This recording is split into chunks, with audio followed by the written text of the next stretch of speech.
Lost in Seattle, episode 27. It's been a crazy year. It's already October. It's already October. Moving fast, ain't it? It's moving very fast. And it's been a lot of shit that's going on this week, but I'm going to get into it later. Some shit that I've seen. No, we ain't getting into it later. Getting into it now. What you talking about? So, I guess we get right into it then, like you said. Well, we can start with Dave Chappelle. Dave Chappelle had a special. It wasn't good to me. To him, I liked it. It wasn't. Well, I'm not gonna say it was terrible, but you're not really a fan of stand-up comedy either, though.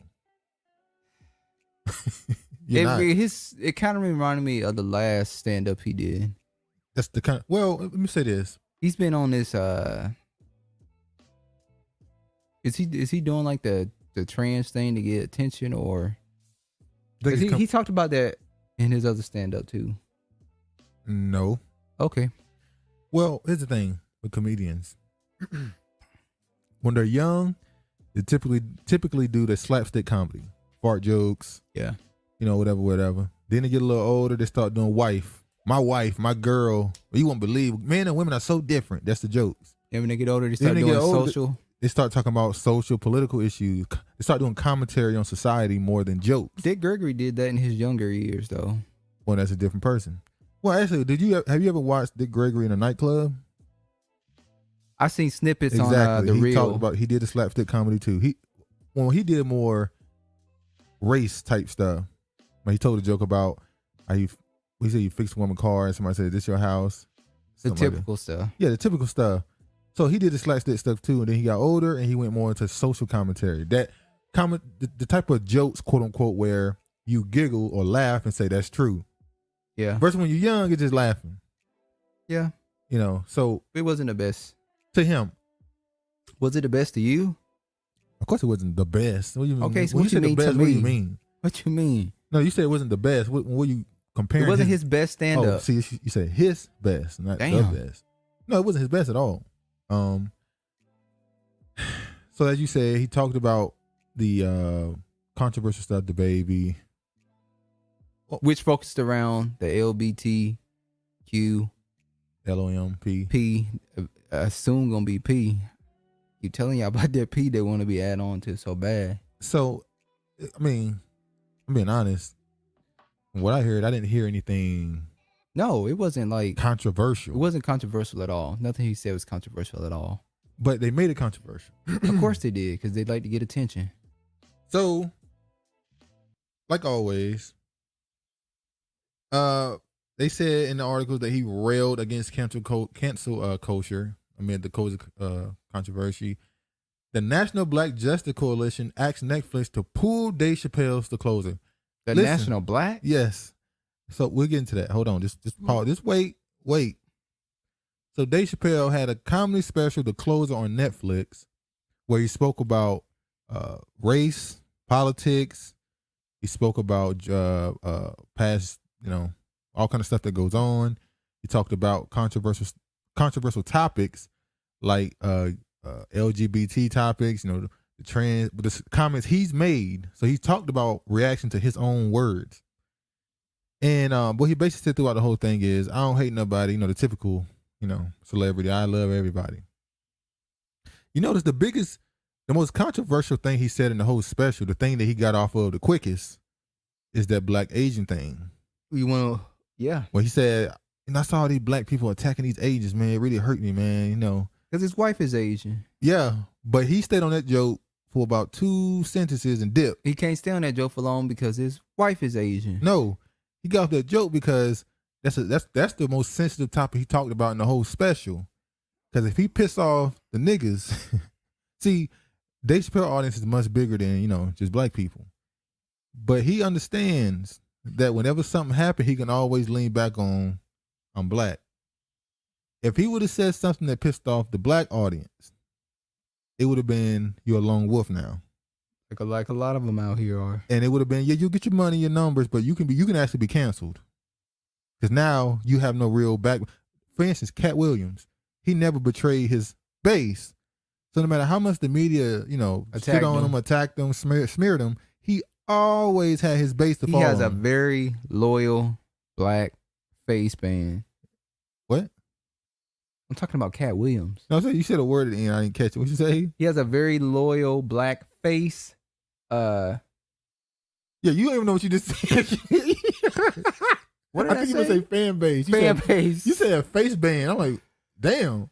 So you meant to say fan base. Yeah, I'm gonna say Kind of slipped right there. I'm sorry. I had to. He has a very loyal black fan base. fan base. Yeah.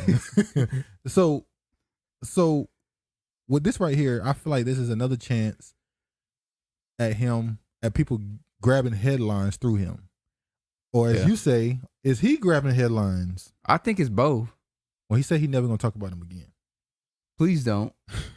But you see here, Damn, what the fuck is that? you know that show Dear White People? Dear White People co-showrunner Jaclyn Moore on why she, quote unquote, boycotting Netflix only over transphobic Dave Chappelle special. So this is one of the people who was a writer on that show Dear White People. They're supposed to be about Black people telling white people whatever, which is already a dumb concept. We got a confused, mentally ill white man. Is he white or yeah, regardless, it don't matter. I'm about to say is he Arab or something. White, still the same. So we had a mentally confused man writing on a show about telling black people how they feel about white people. Oh no, the show is when you hear the name Dear White People and how they showed it at first, people thought it was about a college campus, how these college kids were, something happened on campus where something racial happened and it divided the campus, and it was supposed to be about them going into a whole new revolution. And the show is really just about these black people dating white people. Yeah, that's all the show is about. Them dealing with the conflicts of dating outside their race and how to talk about certain topics with the other person. That's all the show is about. Which is what Netflix is all about. You go through Netflix's catalog, good Lord. That's all you see. Interracial. It's like, goddamn. You know what? I'm going to say something. You should hold it. You should hold it for a later topic. You know you should. Okay, I'll hold it. But another thing that came out of the situation that's kind of crazy is the fact that, as we saw right there,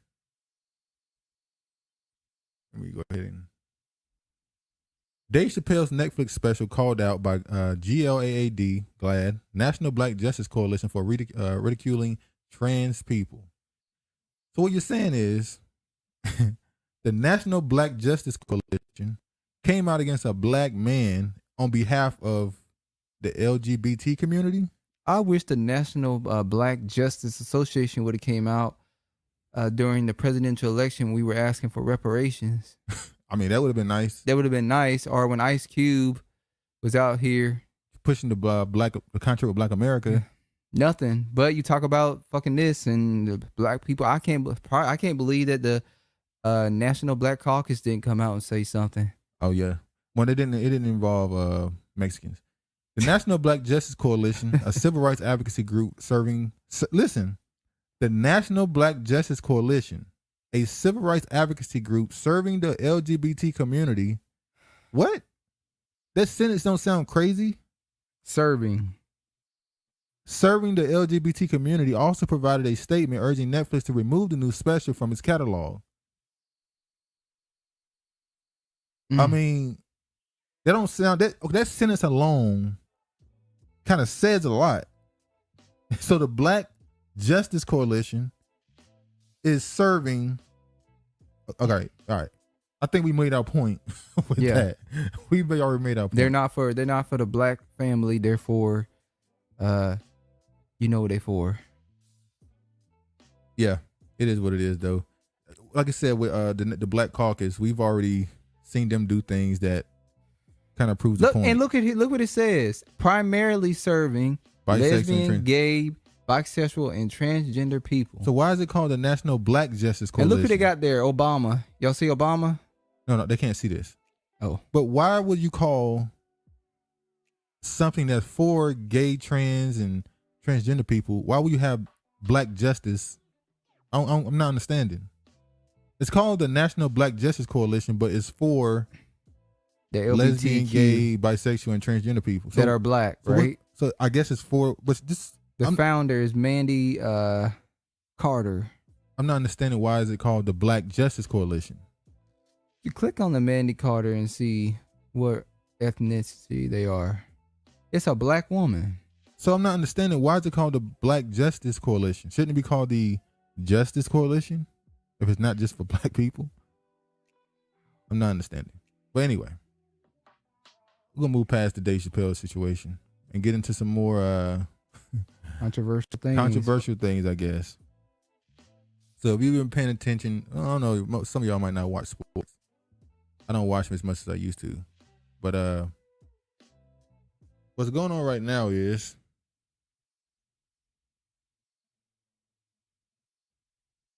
sorry about that.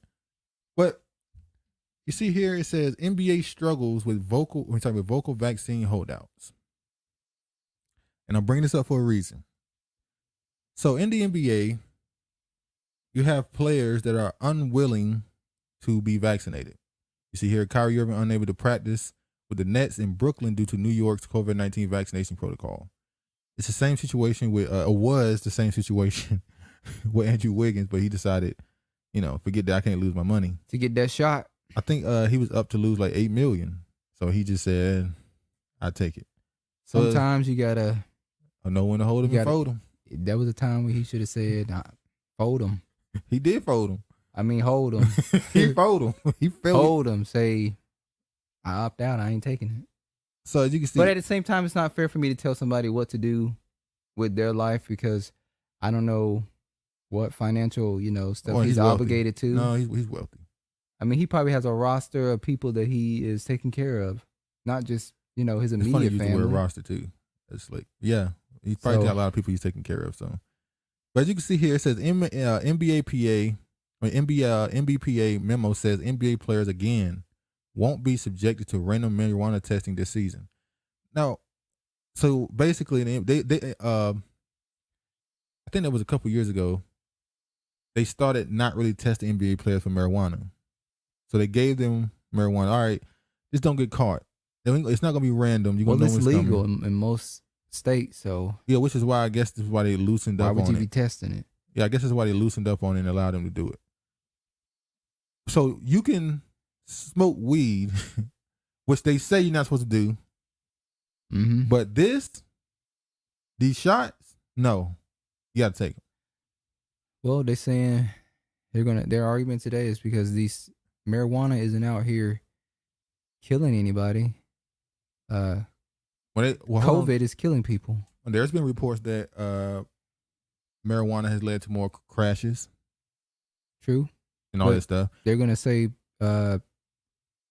coronavirus is more of a biological thing. But a bigger topic that came from this, the reason why I want to talk about it, is because the year before last, when the George Floyd, Breonna Taylor, not year before last, so last year, when the George Floyd, Breonna Taylor stuff happened. Can you believe that it's been a year when all that crazy shit was going on? The protesting. Was that last year? That was last year. Last year, protesting downtown Seattle. Yeah. The curfew. You got to be home before 7:00. Yeah. So last year, the George Floyd, Breonna Taylor, Ahmaud Arbery killings happened right when we found out about them right around each other. And the NBA players decided, we're not going to play. We're sick of the injustice happening to our people. We ain't playing. They felt like that was their way of showing solidarity with their people. Regardless of what you think about it, if it actually does anything for the community, if it works, if it's useful, they felt that was necessary. So whatever to them. That's bravo to them. They felt like they did something. And they got applauded by mainstream media. They said, look at them standing up for something. Mm-hmm. Great, intelligent men. Fox News said, LeBron James, shut up and dribble. And you know what mainstream media did? They defended LeBron James. Yes, leave him alone. He should be allowed to say anything. Then he started the whole more than the athlete. I'm more than the athlete. All these players started talking all these political stuff. I'm more than an athlete. I'm a man too. I can speak on this. You like, okay, stand on it. Make sure you're educated with what you say, but okay. And now, those same players are saying, hey, I'm not sure about this vaccine. I don't know, man. I've seen stuff, I've heard that, if I get the Rona, and I make it through it, I have antibodies. So I'm just as susceptible as getting it as somebody who is vaccinated. So we kind of the same. I don't really need it, do I? And they saying yes. Yeah, they're saying, yes, but you still shouldn't do it because you're more likely to not have severe injuries or possible death if you get vaccinated. And those same players now who are saying that stuff, who are saying, I don't know about this vaccine, they're calling them stupid. Yep. The same liberal media, they're stupid. Tell them they're to just shut athletes. up and dribble. They're just athletes. They're not doctors. Don't listen to them. Trust the scientists. They're not leaders. You got now, and I agree with them, they're not leaders. But y'all was calling them leaders just last year. This is Kareem Abdul-Jabbar. Kareem Abdul-Jabbar has been trying to get to be a coach in the NBA for about 30 years now. He's been trying. He's been on every bench. He's been in the benches. He's been trying his hardest to be an advocate or a brand advocate for the NBA. And they don't want him because he said controversial stuff back then. He was a dude who was considered conscious. Remember the Muhammad Ali situation? Mm-hmm. When he said, I'm not going to no, Vietnam and all this stuff. Vietnam War. They, listen, I'm not even getting to all that because it's a whole story is a lie. They actually were trying to convince him to do the opposite. He convinced them to go his way, and they went with him, and now history says they were on his side the whole time, but whatever. Kareem Abdul-Jabbar came out with a scathing opinion on NBA players who refused the vaccine, saying that they're not fit to be leaders, and it's almost moronic to be against it, and how they are harming their community. Keep in mind, these are the same people they just praised for speaking up. Now they want them to shut up. This is why I say you should not look to mainstream media to be a support for you. The truth is the truth. It shouldn't matter who agrees with you or disagree with you. If you've done the research, you've learned and found out the truth. If you say the truth and people disagree, that's on them. You know what? We are the only group of people. Now, if a white person comes out and says something about they're anti-vaxxer, they never say you're hurting your community. Never. It's only when black people do it. When black people come out against something, you're hurting your community.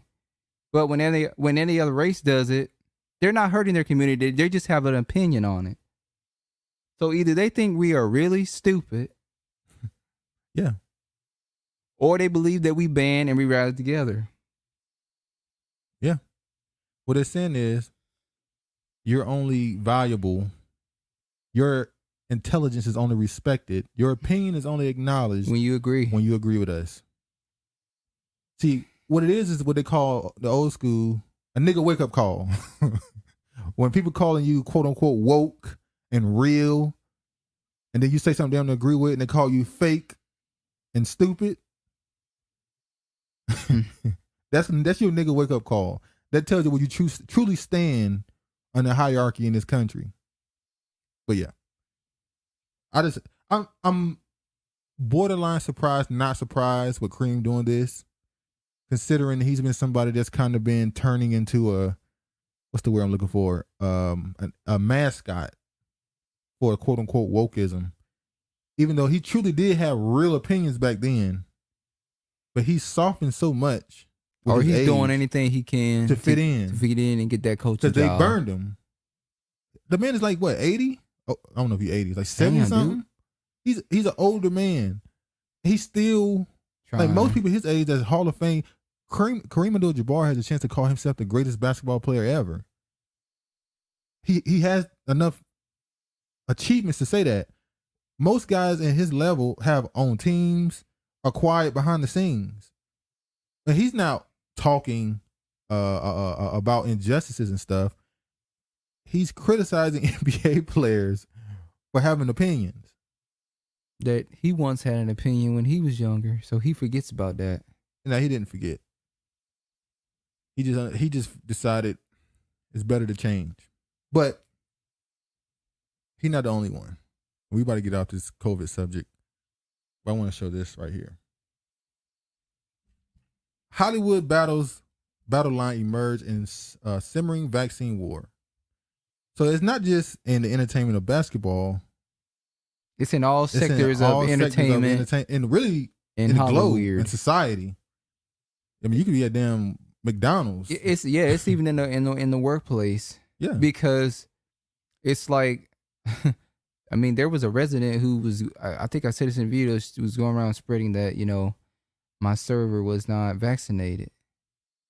And literally my server pulled the resident aside and said, you need to stop going around telling people I'm not vaccinated. That's my personal business. And you need to mind your business. And we had to go to the, you know, person in charge and let her have a conversation with the person, say, you know, you can't go around spreading this person is not vaccinated, because that's starting, you know, problems. Yeah. So it's everywhere. It's either you gonna get down and lay down, or else. That's how, I mean, it's literally becoming, like we've said this before, the vaccinated versus the unvaccinated. It's not really that though. It's the media has convinced the people that they're against each other. Mainly it's targeting vaccinated people to almost badmouth target unvaccinated people into getting the shot. Like making you feel bad because you're harming society because you won't, you know, go get a shot. It's like the reaction to somebody especially somebody with a large platform, but even our little channel, but somebody with a large platform, when they say it, it's like vicious attacks immediately. Oh, even like Ish on the Joe Budden podcast. Yeah. When he was talking about who was he talking about? Somebody he felt like they was forced. NBA players. An NBA player was forced into getting the vax. Andrew Wiggins. And Joe Budden was like, well, he was not forced. Yes, he was forced. He was forced. His livelihood. Either you take the shot or this $8 million is gone. And his homeboy gave him an example. He said, well, you're against having interviews on your pod, but if somebody came to you and said, I'm going to give you $200 million, but you need one interview a week on your pod, you're going to have some interviews on your pod.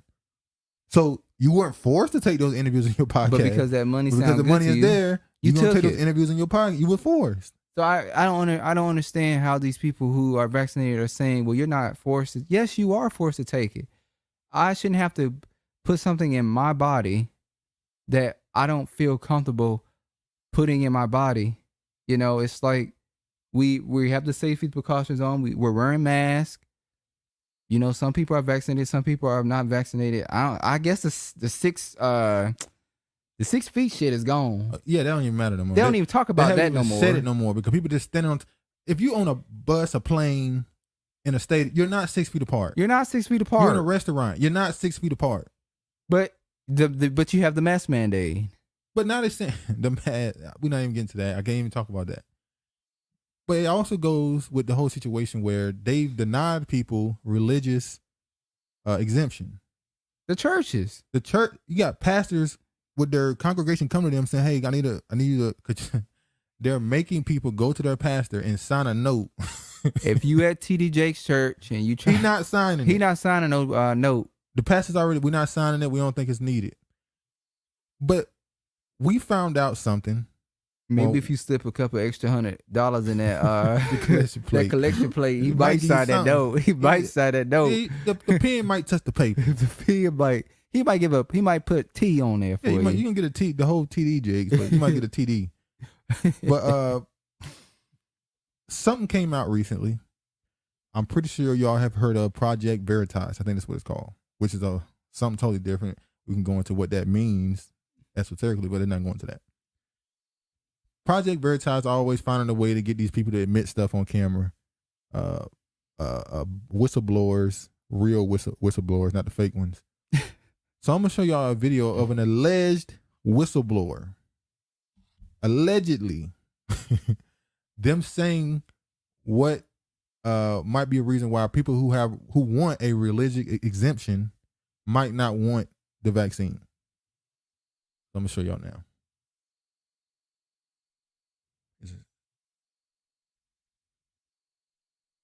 I work at a pharmaceutical company. I'm not an anti-vaxxer.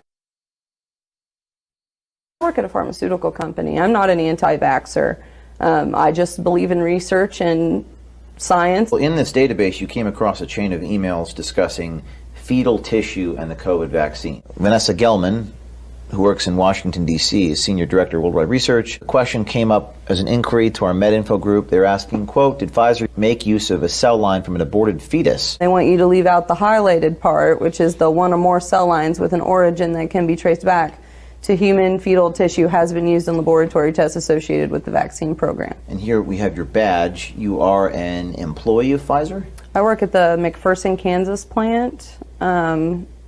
It's one of the biggest plants in the operation of Pfizer. We produce some of the most units.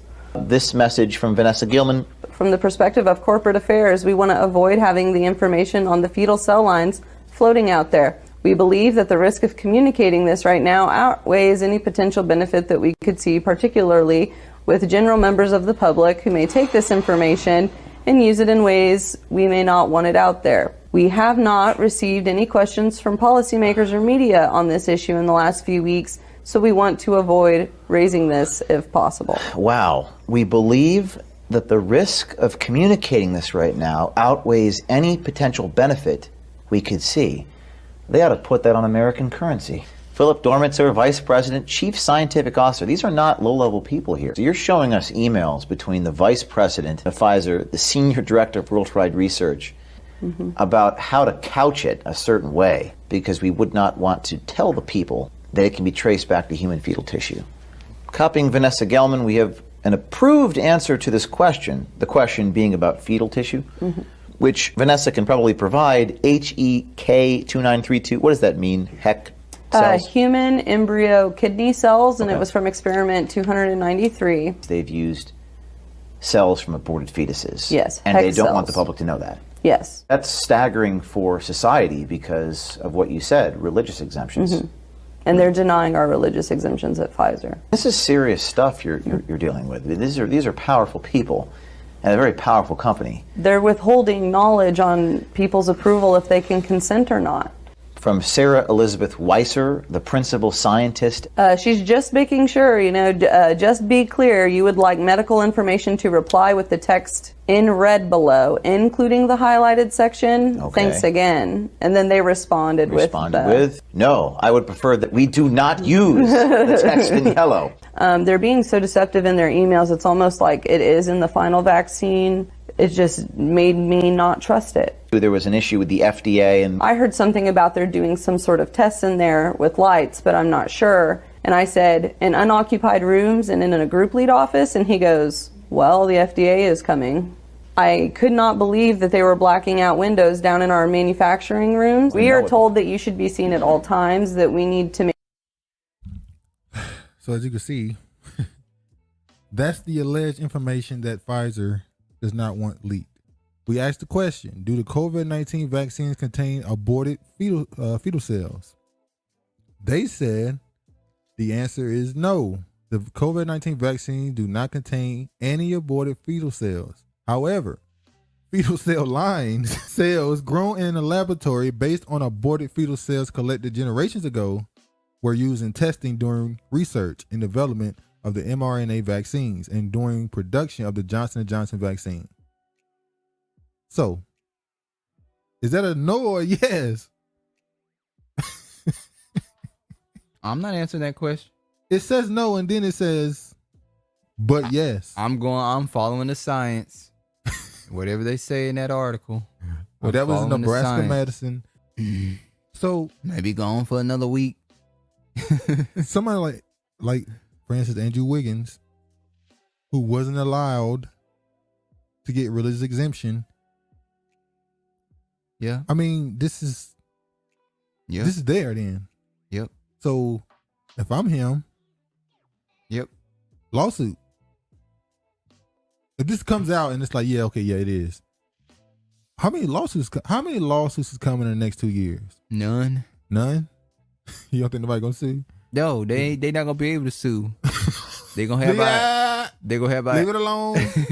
No, leave it alone. We're not doing that. Ain't gonna be no court rules. But back to the Hollywood situation. They said lines have been called. You know the girl from the woman, I'm sorry, from Black Panther. Ooh, Shuri. disrespecting the black woman. Here you go. Right, something like that. People are calling for her job. The black woman from They Black calling Panther. for her ass. They calling for her job because they saying she has anti-vaccine views on the set. So think about it for a second.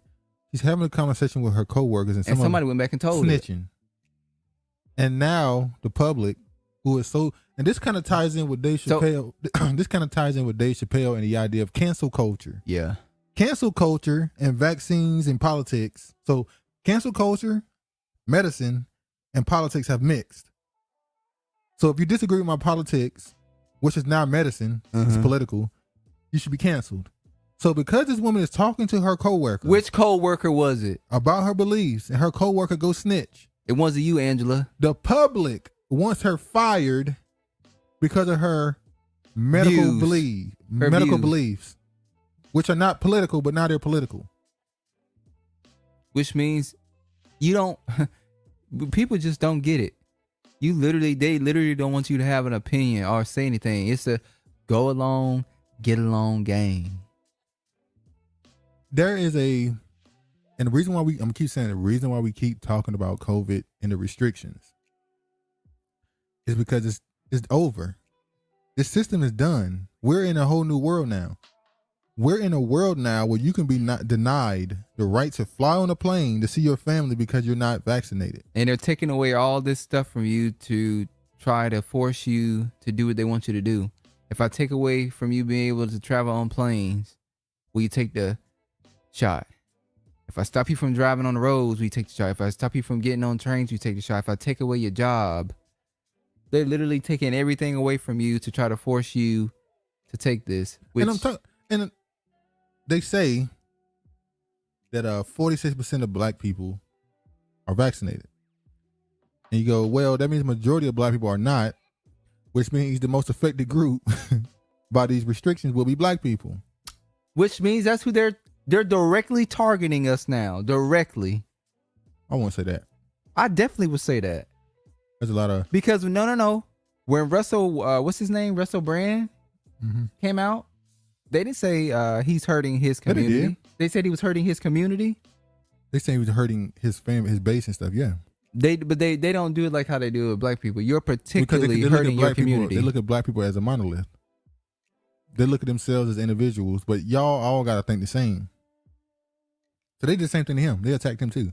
They attacked him, but they didn't attack him for hurting his community. Of course they did. They don't. They I know, look at you dude. as lower standing. So why would they? I'm just saying. So your point is that you saying that they are directly attacking black people? They're not. They are. They're not. Right now, they are targeting black people. No, they're not. If we're the least unvaccinated and they're going after every group, Percentage wise, yeah. they're But going middle to America, they definitely are going after middle America Bible thumping Trump supporters. they're definitely going after black people when they start going after a lot of black people working government jobs. Yeah. That's highly where we're at. Post But office. percentage wise, we're not the majority. No, we're not the majority. That's my point. But still, we are definitely being targeted right now. No, you said we are the main ones being targeted. I feel we are the main ones being targeted. Well, you kind of do make a good point when every time they bring up the vaccination is It's black always people. black people. Even though Hispanics are supposed to not be getting it either. But they got up off their ass. got up off their ass. They riding us. Like, Yeah. they will not let it go. But speaking of whistleblowers and censorship and control, Facebook. This is a fake. I'm sure a lot of y'all. Fake book. I'm sure a lot of y'all saw what happened with Facebook I'm going to get in their ass. and going down for, was it 8 hours? Yep. And there's levels to this because people mainly talked about, here this woman came out, quote unquote, whistleblowing. We'll get into that. Quote unquote whistleblower. And all of a sudden, Facebook mysteriously goes down. And then the next day, this woman is in front of Congress or in front of in a hearing. And you go, damn, that was quick. So now the question gets asked, Did Facebook take themselves down for a couple hours We can't say to that. delete some stuff, allegedly? Or were they hacked by an outside group that's angry with them? Or did they hire someone to hack them? Y'all tell us what you think in the comment section. We don't give no opinion? Mm-mm. Oh, you scared of Facebook, ain't you? No, I'm a good. No, I ain't. In this instance, I'm not gonna say. I don't want to spread misinformation. I only want to speak about what I know about. So we're going to listen to a little bit of what this woman had to say about allegedly being a whistleblower and how Facebook. Now, I would say allegedly. Look at her chin. Is that a woman or a man? They can't. Okay, now they can see it. What is that? Look at. What the? This some BS. We gonna get into it though. Go. You want to get into it now? Yeah. So, to me, it sounds like she is being promoted to come out and make Facebook get tighter on more restrictions. That's what I was saying. Is it really whistleblowers don't go on 60 Minutes?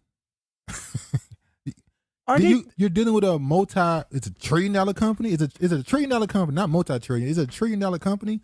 You don't go on 60 Minutes to whistleblow on them. That's not how that works. They really think that we are stupid. Well, people falling for it. Her job is to come out to expose Facebook as not caring about as not caring and letting hate speech, misinformation, political talk. That is a flat out lie. We can tell you that that's a lie. Listen, everybody go on a rant. We've been trying to set up our page on Facebook. We got a couple videos on there. But what? About 2 weeks now? I started the page with that like 2 months ago, maybe longer. But we've been adamant about getting this thing up and going for about 2 weeks. Yeah, and he's had some trouble. Go ahead. Let me tell y'all, that's some bullshit. First of all, we have our videos up there. We tried to get now. Listen, Facebook is a whole nother ball game from YouTube.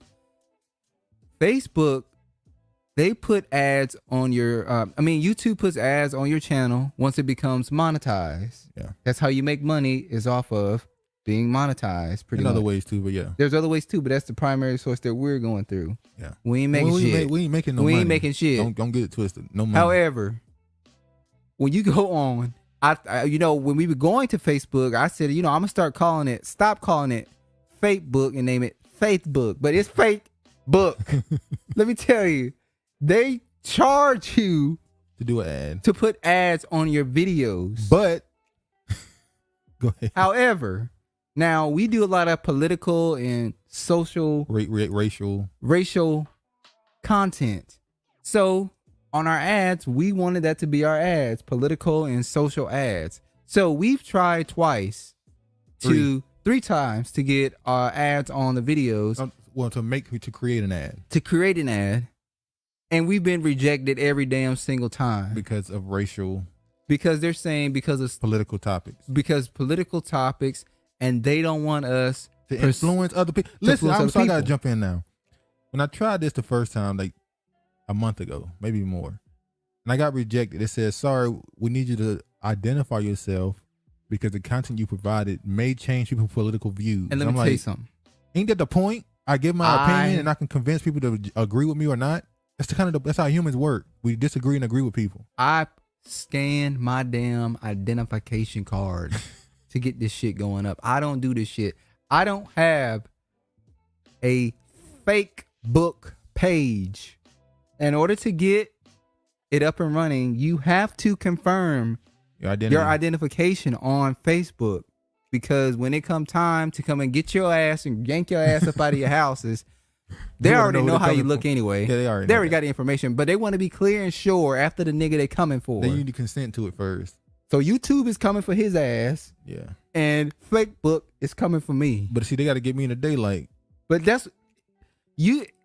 she's absolutely lying. Facebook don't play. They're a whole nother different animal. Way worse. They're from YouTube. They're worse than YouTube. But listen, one of her examples was that she lost a friend to conspiracy theories on Facebook.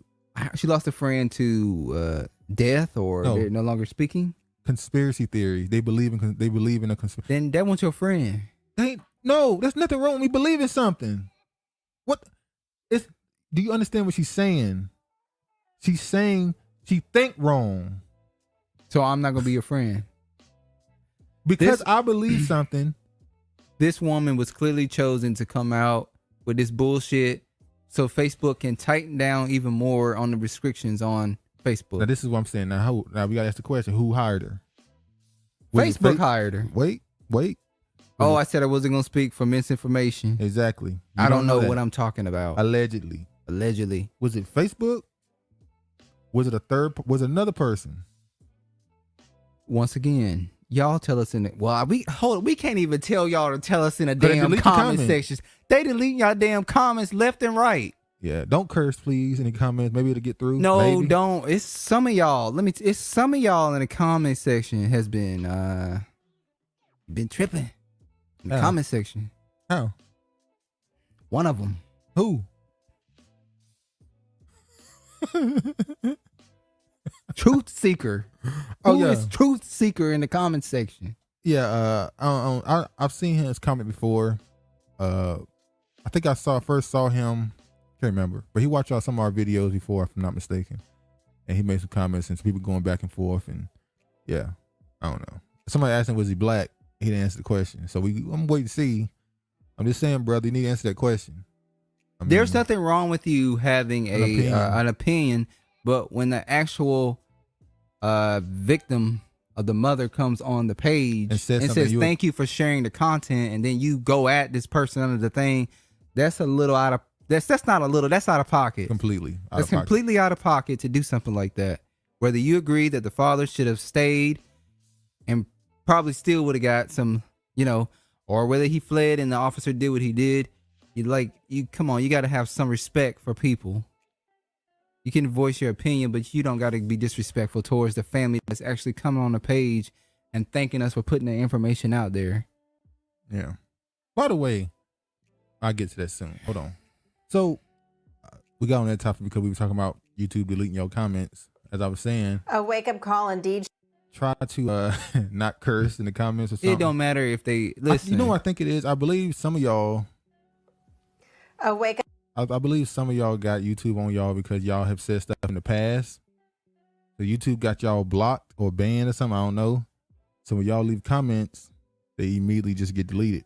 And I know it seems like we talk about this every week. It's because we actually like engaging and looking at the comments, and it's kind of frustrating because we don't know if you guys are deleting the comments or if they're not deleting comments. YouTube is deleting the comments. Some people that be talking shit, their comments get deleted, and I know they ain't delete their comment. So I don't know, man. But the Facebook situation, we talked about it from a perspective of we think they lying, and we believe they're using this as more a way to tighten down and get more censorship. But it also affected people a lot of way when it came to money. I'm gonna show y'all a quick video of how it has affected small businesses. I didn't realize, I don't be on Facebook.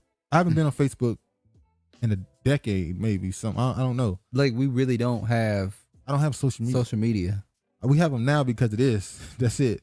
But I didn't realize how many people are on it, how big it is, how important it's become in society. Even that WhatsApp, Instagram, all three of those went down, and it really affected people's everything. They couldn't communicate with family members. They businesses losing money. Those small businesses, those mom and pops businesses, man, they be going through hell for 2 years now. Yeah, they got to get through though, or else it's over for their family. Let me show y'all this video right here. I don't see how they gonna get through.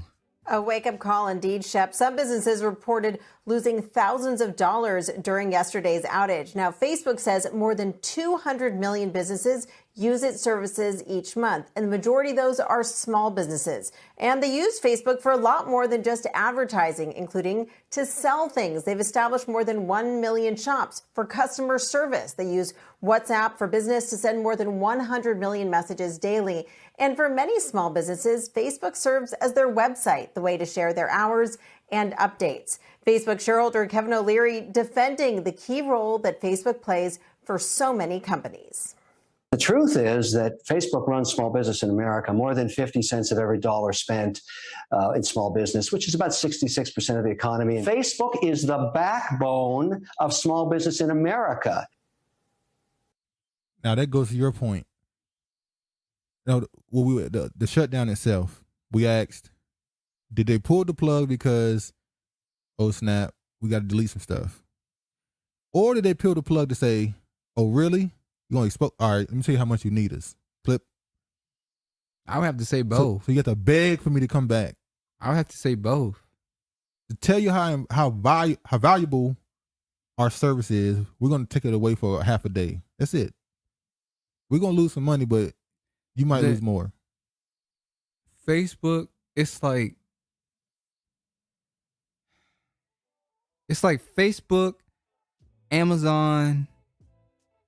These places are they're giants. Yeah. Like Amazon in the area that we live in, Amazon has literally taken over.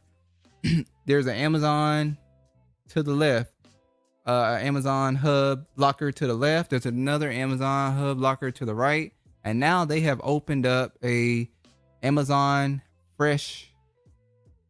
Yeah. They bought 4 damn stores during the pandemic. They took out 4 stores and bought it, and now they're creating the Amazon Fresh. The only thing left there is a damn gym. Yeah. They weren't able to buy out the gym. When the gym's gonna stay open, yeah. People don't realize how Amazon is literally consuming everything. They've taken away Macy's. They've taken away JCPenney's. They've taken all these places away. Well, Amazon is taking over retail, but Facebook is taking over tech. Do you understand how powerful it is for Facebook to have Instagram and WhatsApp? Those are top 3 and what the top. That's like a monopoly. That's a monopoly. They have taken over everything. They don't own Facebook and YouTube, but those 2 are owned by another company. Look, man. If Amazon could figure out a way how to get your mail instead of having your mail delivered through the post office, I believe they'd do it. Look. Is that coming? Because the post office is now slowing down deliveries. Yeah. When they're starting? They said that went into effect October 1st. Yeah. They literally told people your mail is coming slow. Now when I was little, the mailman didn't run on Sunday. Nah. The mailman or woman did not run on Sundays. That was considered a day of rest. Yeah. Which tells you, even though we don't believe in Sunday but that tells you that America really has the Christianity part of America is gone because you did not the post office didn't run on a Sunday. They be running till like 7 o'clock, 8 o'clock at night now. That's how bad it is. They're like, fuck Sunday. I'm gonna say something. I'm talking all this. Like, I'm talking all this anti-big company and stuff. I would not mind if Amazon took it up. Look, man, the USPS, no UPS, USPS is not bad. That's the post office. Both of them are garbage. UPS and FedEx are terrible. They are. Look, when I order from Amazon, it's at my door. That's all I'm saying. UPS, bruh. The thing about what Amazon has been able to do is they've been able to make everything convenient for the customer. And that's why they got so much Either money. You can have it delivered to you, or we have 3 or 4 different locations in your area where you can go pick it up. Oh, we're delivering it to you. It shows you where we are. You can track the damn driver where I'm going to be at. I'm going to be there in 15 minutes, and when 5 I drop minutes it off, away. I'm going to take a picture and you'll see it. When the post office deliver, don't know what they leave a damn note in your mailbox and say couldn't deliver. Couldn't deliver. It said that post office. When UPS or FedEx do it, they lie and say we came there. They just couldn't get in. We couldn't get in. They don't even leave a damn. Back in the day, they used to leave a damn slip on your front door or on your door to your building. They don't even do that no more. If you left it on my front door, I'd be like, yeah, you was here. Let me tell you something. I had something go through USPS. FedEx, one of them. You got to go to the warehouse. 2 times they didn't come. They just told me, sorry, we couldn't come. Or they would say the customer asked for it to be held at the warehouse. After getting my product from the warehouse, they mailed the slips to me. They listen. They didn't leave it on the door. They mailed it to me after going to get it myself. They mailed me the slip to say, "Oh, sorry, we couldn't deliver it, man. Couldn't get it." I don't want. That was a month ago. Why are you mailing this to me? Oh, it's just terrible. But anyway, back to Facebook. We're just showing you that, or we're just telling you how these giants are just taking over everything, and how even though it's bad what they're doing, at the same time it's just like it's easy. It's easier. No, it's easy for them to do it because the people they're going against is terrible. The post office needs to update the way they do things. Another topic we're gonna get into. Speaking of old, speaking of terrible, somebody that should be in a nursing home. President Biden's support among black voters, key demographics dipped. Now I read an article that said it dipped to 38%. Now you know the grill is owned by Byron Allen. Yeah, I know. So you see here, according to a new poll by the Associated Press, Biden's approval rating has dipped among Democrats from 92% to 85%, and independents 62% to 38% since July. Just 11% of Republicans. How was it ever that high with president. independents anyway? Biden's approval also dipped among both white Americans, 49 to 42, and black Americans, 86 to 64. How the hell did he get an 86% approval rating from black people? And he offered you nothing. And now he still got a 62. And he got 64. Yeah, 64, I'm sorry. No, we're going to put that we're going to give that 2% How on there. does Biden have a 64% approval amongst black people? How is that possible? I can't say why, because I'd be talking shit about my people.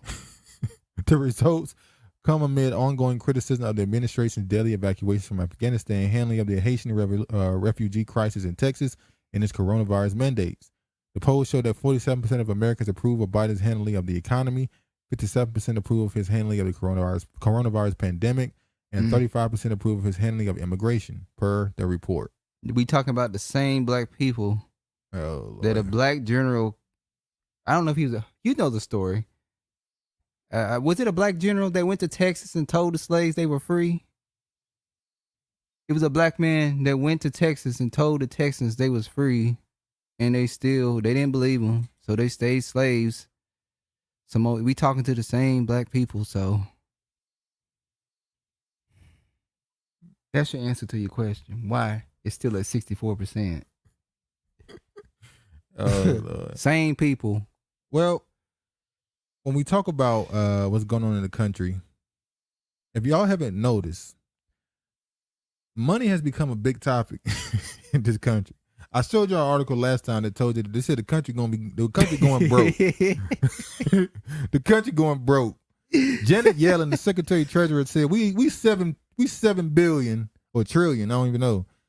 We 7 trillion under for the next 10 years.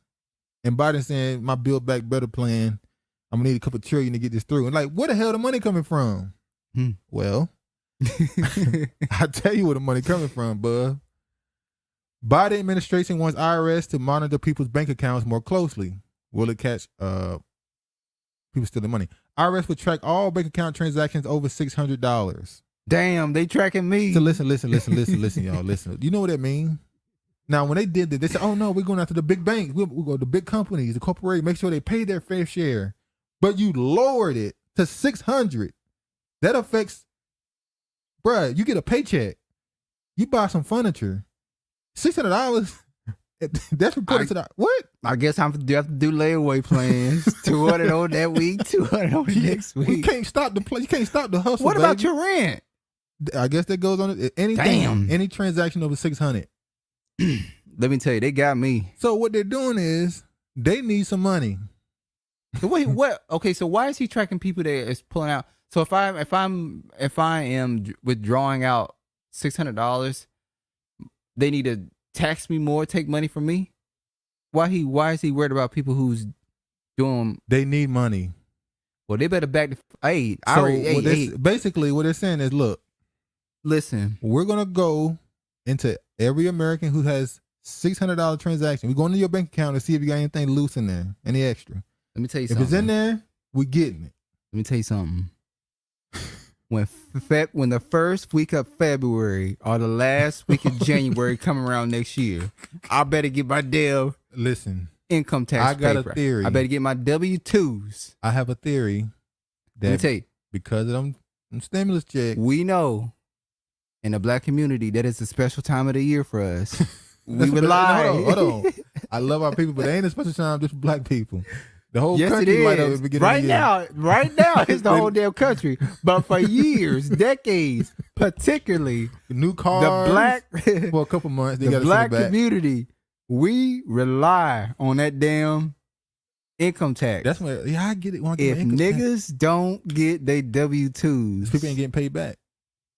I pay it back when I get my income tax. Come on now. shit is gonna be turned upside down. That's all I'm gonna say. Really? I mean, we thought stuff would be turned upside down the last year. Ain't nothing happened. So if they start taking a little bit more of your money, what's gonna happen? Really? They still owe you $1,400. By the way, We got that 1,400 tucked away. We let that go. I ain't let it go. no, They long let as- that long as part you go. owe me, Long as you owe me, I ain't wasn't gonna broke. broke. But when you start fucking with that damn income tax money, it's a whole nother level. So basically, they're trying to find a way to get more money. But they need money. I showed y'all the woman said the country is broke. We know what I'm telling you. We already said what's coming. Prostitutes. Listen, that is gonna be the next cash cow. They're gonna have brothels everywhere. Hold on, before we get into that, you gonna already. Shepard just went left. Well, damn, try straight to prostitution. Damn right. They're gonna legalize that shit. You know they're gonna legalize that shit. Hold on. Listen, we went to we were gone for 2 weeks. And when we were passing through some areas, we noticed there was quite a few more prostitutes on the street. Yeah, where we from, I ain't never see that. And I saw it. On the corner, never seen that. But no, hold on. That was Fayetteville.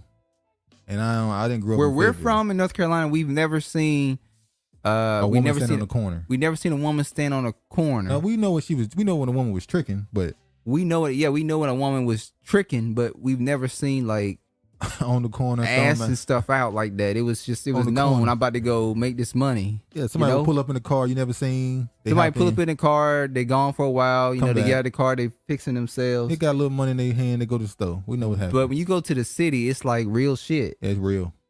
Streets real, boy. It's like the prostitutes are out here trying to 30 hustle of them the out the window Johns. right now. 30 of them right now out the window. We looking at them. 30 of them on the corner. Get dropped off on this end. But I don't know how we got on this damn topic. How you get us on this? Okay, back. Let me draw it back. I want to get into Biden. Biden's putting forth this tax plan. Well, it kind of coincides because the vice president is. I can't even say it. Lord. I can't even say it. That kind of almost flew over. I caught it. It ties in with the vice president. All right, I'm gonna show y'all this video.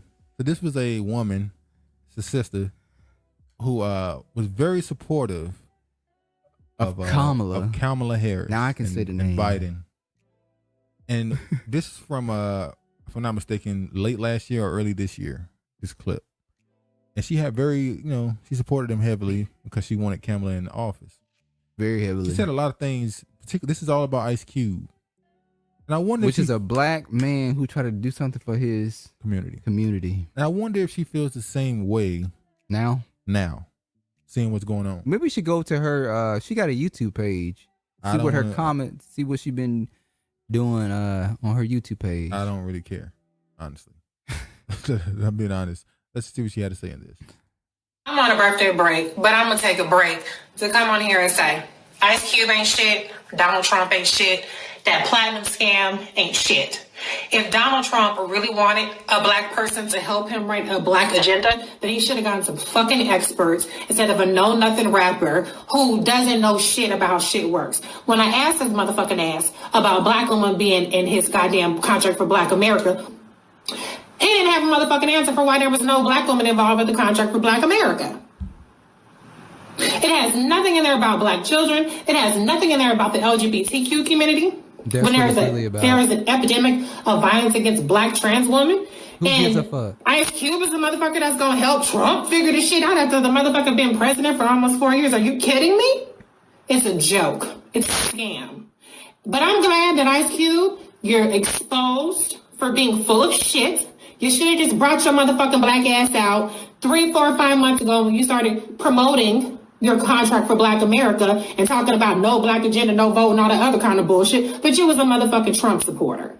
But Hold on. Is you a tranny? Damn, Trevor. Yeah, I said it. Are you a tranny? Why the fuck you care about fucking transgender? You know, y'all black women are sick. You said it. You guys outnumber black men double. Y'all should be trying to convert these niggas into liking something else, but you want to go along with their fucking delusions. It's absolutely insane. You're mad at Ice Cube because he didn't have a black woman involved in a black contract and the LGBT, the transgender, they weren't a part of it. He don't need a black woman involved in your contract.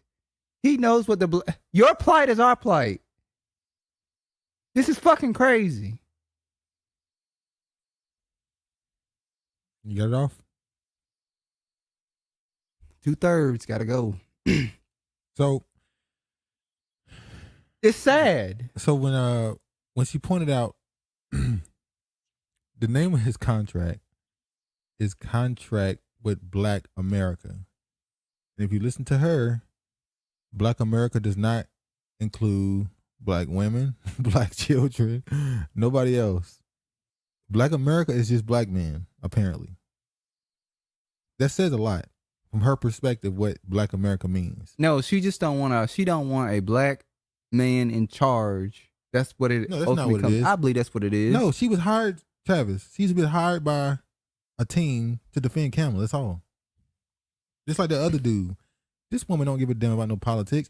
That whole shebang she's doing, that's fake. This is a character. It may be the fake. eye rolling and it may be twirling fake, but she has an audience who's going along with that bullshit she's talking about. That's not my point. My point is she's hired to do this. She's hired to do it, and she has people following her and believing that this caricature that she's doing is real. What is your point? You can't have that. And what is your point? I think we're saying two different things. What are you saying? I'm saying that's not. You're saying that's not really her. Yeah, I think and I'm saying it doesn't matter if it's not really her. She is influencing people. Yeah. But she said all that. She said all that. Now this should have been banned and not been allowed. What? This rant she did. This is what they should be saying is misinformation and shouldn't be allowed this shit to go on the air. So she said all that.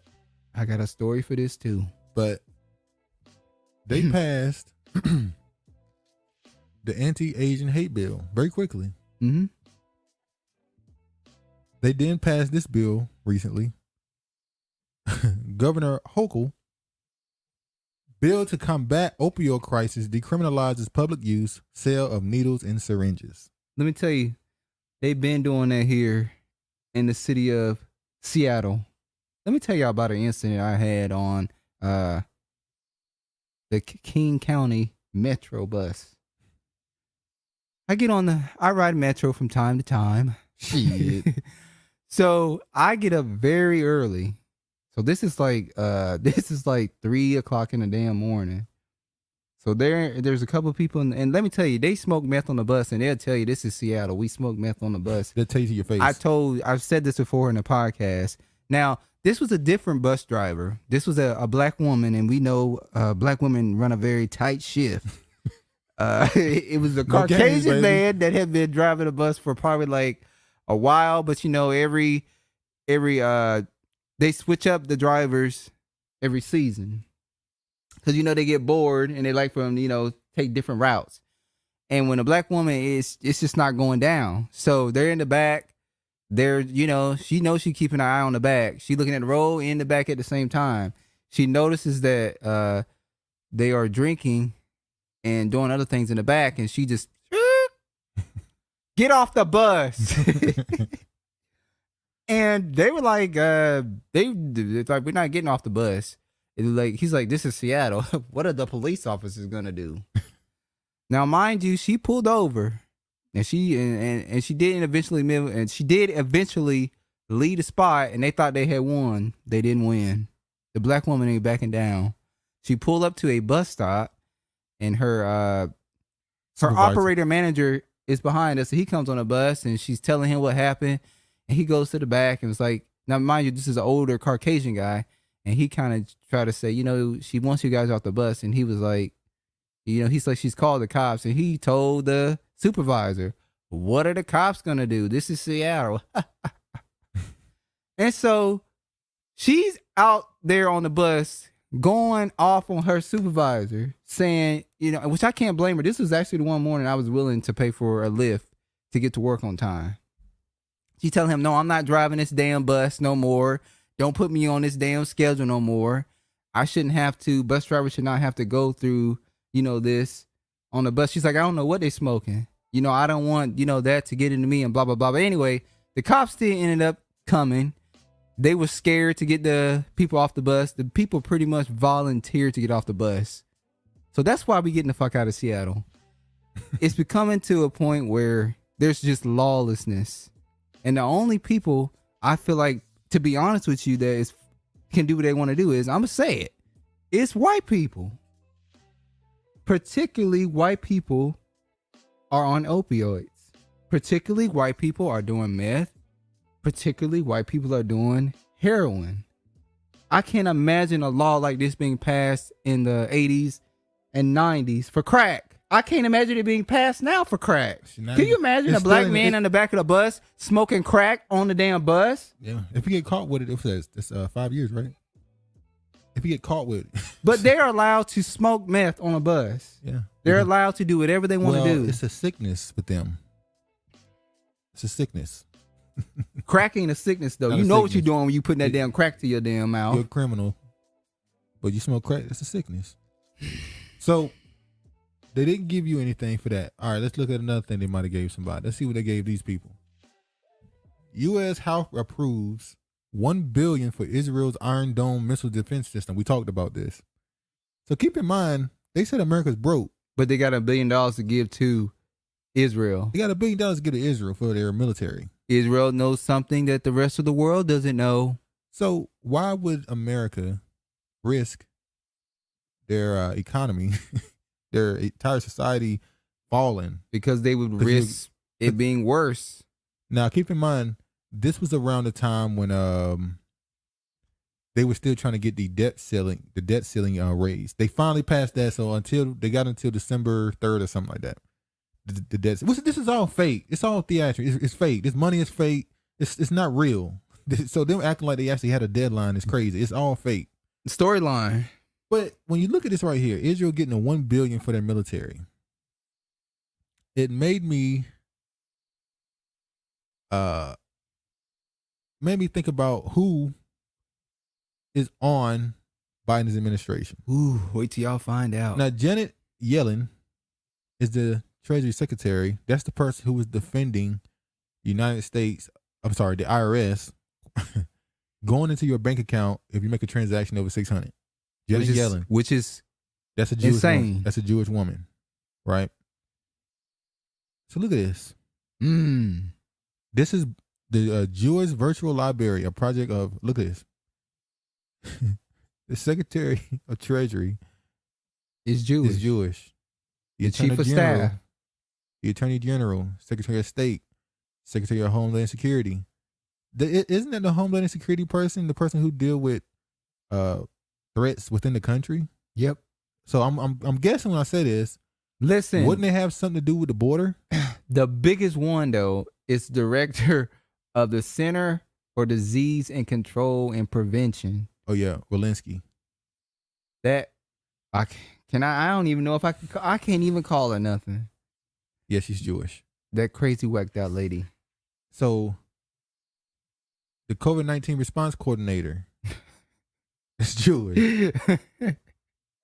The CIA deputy director, the health secretary, the council on gender politics. But he said he has a very diverse group of staff members. Look at this. National Security Council, border czar. So the person that run the border is Jewish.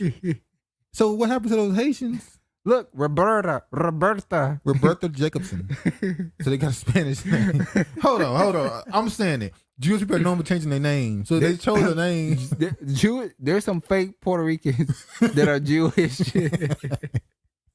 I'm just saying. No, that's real talk.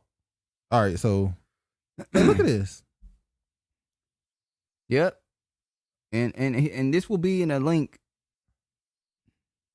This is crazy. So we see how they got that $1 billion.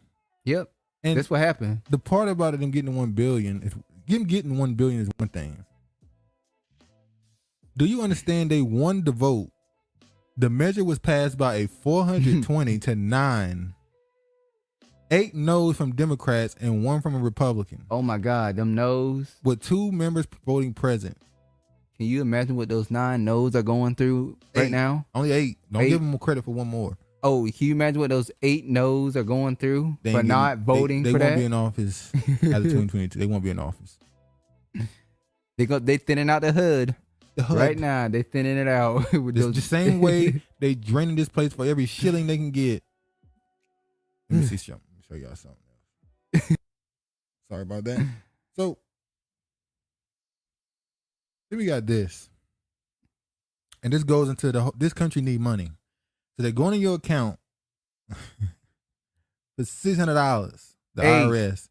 Please pay close attention to your account. Let me rephrase that. They're not going in your account to take $600. They're going into your account. If you make a transaction over $600, they will send that information to the IRS and they will keep the data. They're tracking how much money you're spending and making. Well, but your bank already does that. No, they don't. Not for that. They don't. I'm just saying you cannot withdraw over $1,000 out a day, depending on who you bank with.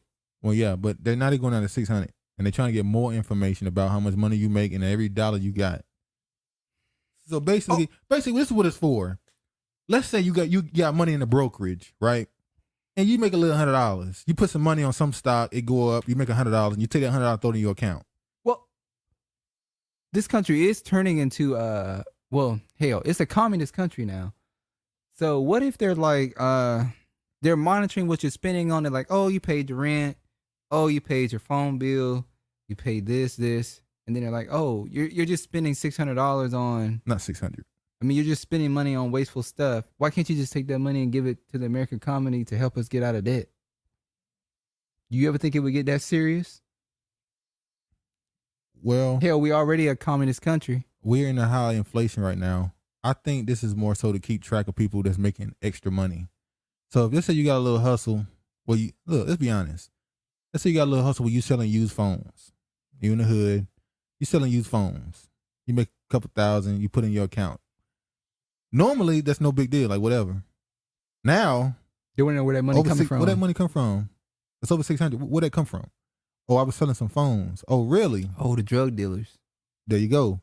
Now, they're telling you that it's meant to get the big corporations, but it's going to affect everybody. Anybody with a little hustle on the side. Maybe you go around collect, maybe you go around and take pecans off of trees and sell them. Maybe you sell cans and metal or something. Niggas put money in their Selling mattresses. copper. Maybe you're going down stripping houses selling copper and putting the money in your account. If you're doing that, you probably ain't got no bank account. But my point is, if you do and you do that and you're making a certain amount of money, they can now say, we're going to tax that. That's work you did for that. Uncle Sam got to get his cut. Uncle Sam need his cut. Which leads us to believe they're also going after internet people. So let's say you're a YouTuber and you got a couple subscribers and you get a check for $1,100. Normally you got to pay taxes on that, right? It's automatic because it's through YouTube. But let's say somebody got money in your Cash App. You're donating money to you. So you take $1,000 out of your Cash App and put it in your bank account. Whoa, where'd that come from? Oh, that's from donations from my subscribers or my base. Taxed. I need that now. So that's how they gonna get their money to do this other stuff. Going back, putting money in the damn mattresses. The niggas are already putting that in there anyway. Go back to the Red Man situation. So when they release, no, hold on, we can't just blame that on his black side. So when they release this article saying that billionaires and wealthy people are hiding money, it tell me this is all they're making it seem like this is who we're going for, but they're not going for those people because they put it in the article. It's sad they always go for the bottom first. The person who wrote the article, The Washington Post. Who owns the Washington Post? We're not even getting to that. Who owns the Washington Post? Isn't that Bezos, right? Yeah, dude. I was just. No, I'm asking. Yeah, that actually slipped my mind just now. Yeah, so Bezos. They talk shit about him, so he bought it. Yeah, so Bezos allowed an article about billionaires hiding money to be put on a. Well, he said, "I'm not a billionaire. I'm a." He's a billionaire. I thought he was a trillionaire. No, not yet. Well, he's gonna get there. So he said, "Not the trillionaires, the billionaires is going after." So they need money, and they just finding a reason to come after you. So these Pandora papers were released. It says here, trove of secret files detail opaque financial universe where global elite shield riches from taxes, probes, and accountability. And they go through here explaining how they do this. You see here, a massive trove of private financial records shared with the Washington Post exposes vast reaches of a secretive offshore system used to hide billions of dollars from tax authorities, creditors, criminal investigators, and in 14 cases involving current country leaders, citizens around the world. They also use this as a way to go at Vladimir Putin, a woman who he's having a relationship with. They found out about her because she's in a property. Wait a minute. That costs a lot of money. He's just like the Canadian president. He's a bachelor president. Yeah, I think so. Well, he's been president since 2000, something like that. They don't have, ain't too many people willing to run against him. If you know what I mean. Can't say why. No, we could. Oh, believe we can say whatever we want to say about Vladimir Putin. We can call him a killer, everything. We can go in on Vladimir. We're not calling Putin a killer. Like Biden did. But you see the trove dubbed the Pandora Papers exceeds the dimensions of the leak. That was the center of the Panama Papers investigation 5 years ago. That data was drawn from a single law firm.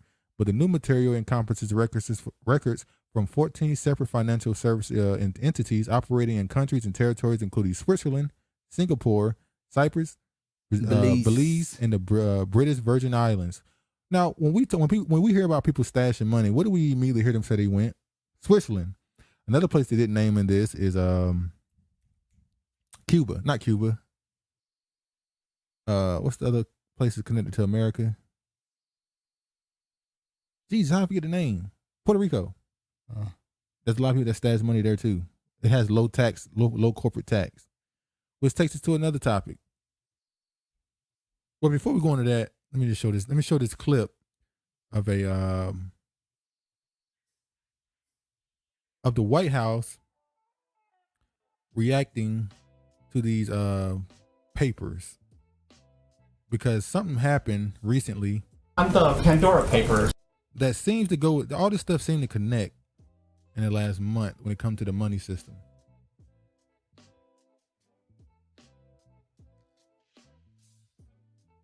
All right, let me show y'all this. Pandora Papers. I was wondering if there's it's a lot to absorb, but the main underlining issue seems to be that sheltering of assets of the world's rich, powerful, and sometimes notorious actors are getting promising levels of protection and secrecy that now rival or surpass what was seen overseas now in the United States. What, if anything, does this administration want to do about addressing this matter? Should states be allowed to continue to set sort of these financial regulations that make some states, including Delaware, some other states, particularly attractive for these trusts?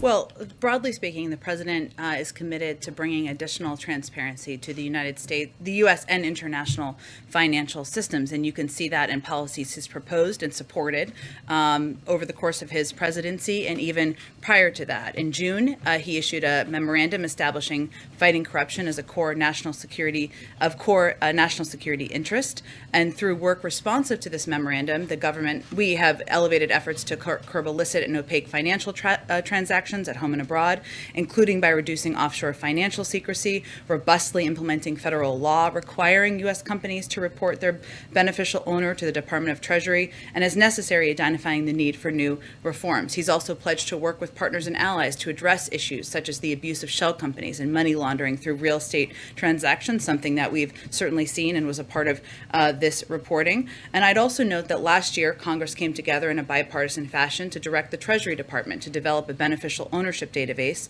that will meaningfully increase transparency and accountability. I would also, last thing I would say, and then you may have follow-ups, is, if you look at the president's proposals in the Build Back Better agenda, he has been clear he wants to make the tax system more fair, wants to crack down on people who are not paying their fair share, whether they are businesses or whether they are individuals. That has been central to his policies, his proposals, and central to what he's.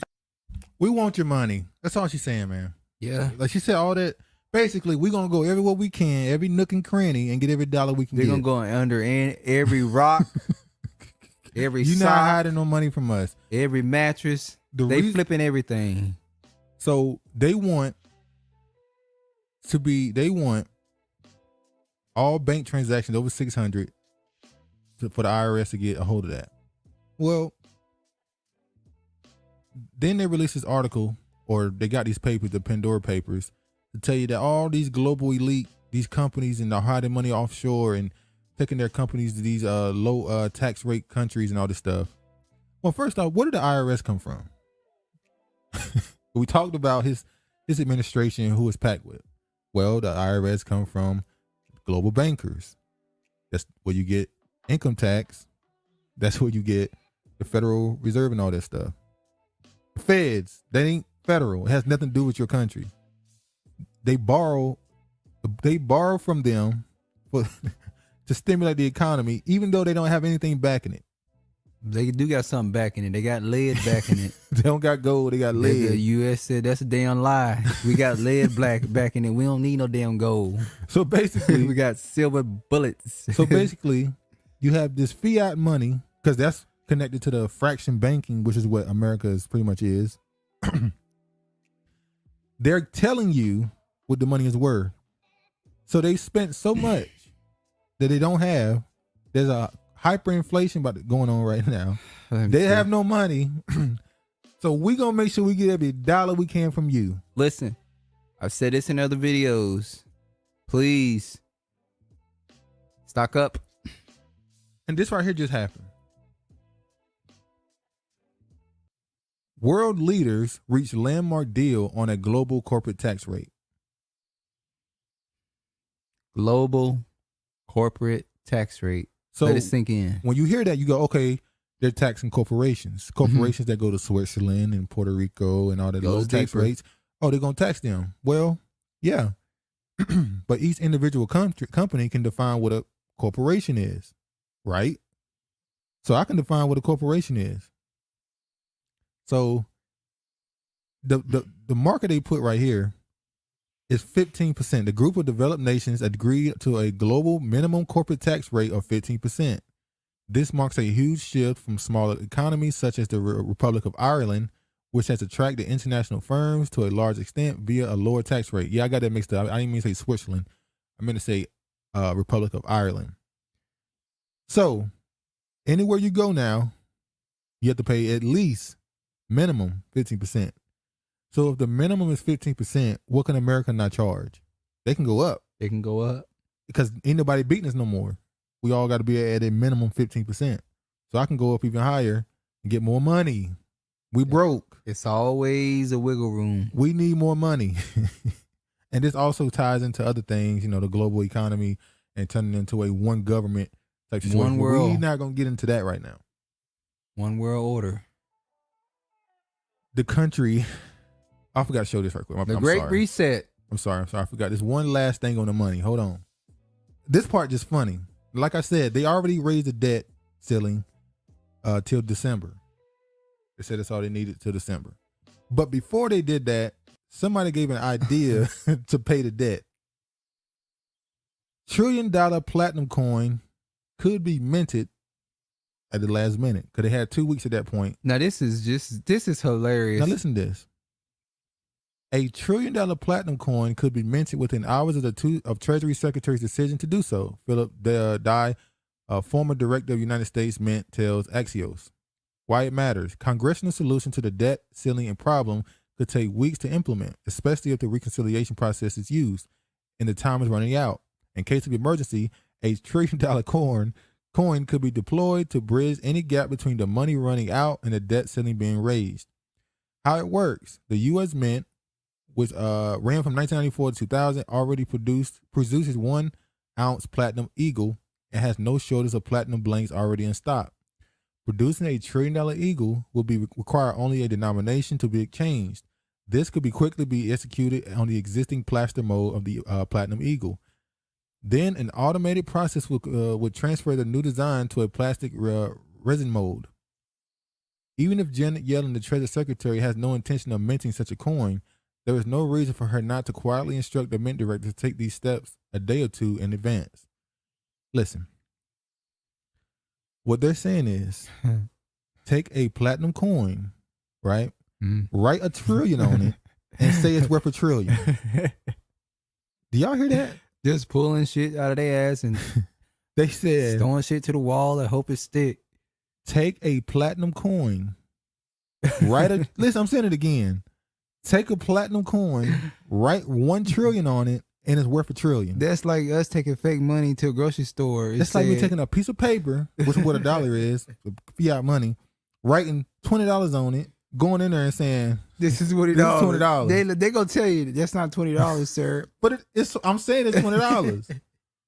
There's a reason why fiat currencies don't work. There's been hundreds of fiat currencies that didn't work. It always crashes because you got people. See, when you have a gold coin, it's gold. It's worth 1 gold coin. But when you tell me a platinum coin is worth $1 trillion, it's not $1 trillion worth of platinum. If you gave me $1 trillion worth of platinum, then yeah, it's worth $1 trillion. The system is gonna fold. They said this one coin is to pay off my debt. Why stop at $1 trillion? Why not make it 10 trillion? They gonna say, here China, here goes $1 trillion. No, 100 trillion. Here, here. China gonna keep say, the change. They gonna say, get that damn shit out of here. Here's 100 trillion. Keep the change. Like, what are we talking about? If you can just write money on a coin and say this is what it's worth, shit, China gonna say bullshit. Well, China's not doing too well right now. They're not doing too well. Property going down. It's folding. Y'all can look that up yourself. China having a lot of. They're having financial issues too. With their property, what's it called? Which means they're gonna be coming to the U.S. and say we need our debt paid now because we're having trouble. Well, to see that's when we got to turn into what's his name? Get it back in blood. Well, that's when I said we back with lead. That's when the lead come into the picture. Lead in your we don't need no damn gold. I'm not gonna say we. The United States don't need no damn gold. Hold on, we just gonna be. Luckily we get to watch on the sidelines. We're not some part of us global. Not gonna get to watch on the sideline. Yeah, some of y'all gonna get caught with strays, but it's all right. What happened gotta happen. So look at this. Food shortages. We talk about the money going down. Now, before I even start this topic, there's 2 things we can say. There really isn't any food shortages. These are all manipulated. But they're telling you there's food shortages because there's been supply chain problems. Which are 2 different things. I say there is food shortages. Now they said that there's a food shortage of potatoes. You really believe we don't have potatoes? I believe we have potatoes. However, in middle America, they're getting a lot of rain, which is causing their farming. Yes, still. You sure still? Yes, still. Okay. They're still not able to farm properly. Okay. Because they're getting too much rain. So when we say farming, we're talking about vegetables, right? A potato grows, yeah. I didn't bring up the potatoes again. Okay. You can correct me. But I'm about to say, remember when the pandemic first started, you had farmers killing off hundreds of thousands of chickens or pigs, whatever one it was, because they didn't have space for them. Yeah. We got too many animals. We got to get rid of some of these animals. Well, So now people are processing the food now. Well, they ran out. It's a lot of things that's playing into factor with the food shortage. I don't think it's a food shortage. I think it's fake. I'm not going to necessarily. I'm going to say there's a food shortage as far as some areas their crops are not growing properly. They're not able to have stuff because it's not growing. However, they don't have drivers to deliver stuff. See, that's different. That's not a food shortage. That's a supply chain problem. It's a supply chain problem. So, there's playing a factor into it. Well, there's many factors into this. You don't have people going out and delivering the food, which is why the dude had to kill the stuff, was because it was going to go bad and it was going to. That's why he had to do what he had to do, because you don't have nobody that is able to deliver the stuff. I think this is all on purpose. So, and it's about to say, on one hand, like you said, the weather is a problem, and which I think that's intentional. We know they can make. Well, we'll get into that. Weather. Then we have the idea of them lying about stuff being a shortage, so they can once again, at every corner, shrink this whole society. Exactly. Cause panic. Oh man, we're running out of this. Now they're telling us canned food. You better get what you can now because the aluminum is a problem right now. So you better get what you can because you might not get no canned food in the future. Yeah. Go stock up on some ravioli and some top ramen, some corn, some oodles and noodles, canned corn. So when they say that, what they're saying is, what I believe. I believe certain things they are purposely withholding. Absolutely. So that you, as a citizen, the little plebs, the peasants, we can, oh no, we run out of food and go buy more. Because you go into Walmart, some of these places are empty. The shelf is just barren. And you go, how does Walmart not, if Walmart ain't got it, well, then something's been kept back. The employees buy. The employees buying, and they, to get their food stamps at the beginning of the month, and they clearing out the. Ain't there some sad shit? How do you work at a place, get food stamps working? You know what I said? You get food stamps working, and because you're not being paid enough, and then you take the food stamps and use them at your job. So you're literally paying to work. You're paying them to work. Well, no, because they're getting the food stamps from the government. If you paying me money and I'm paying you back in food, I'm giving you your money back. You ain't losing no money. You paying me. I'm paying you to work. At that point, it's terrible. But like I can't even get my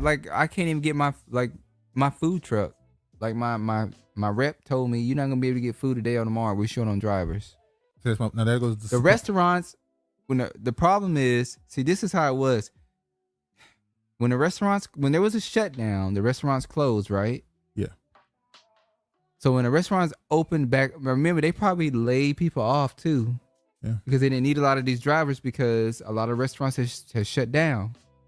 Now the economy opened back up and you got a driver shortage. Now you probably have some people that that it's been a year. They're like, damn, it's been a year.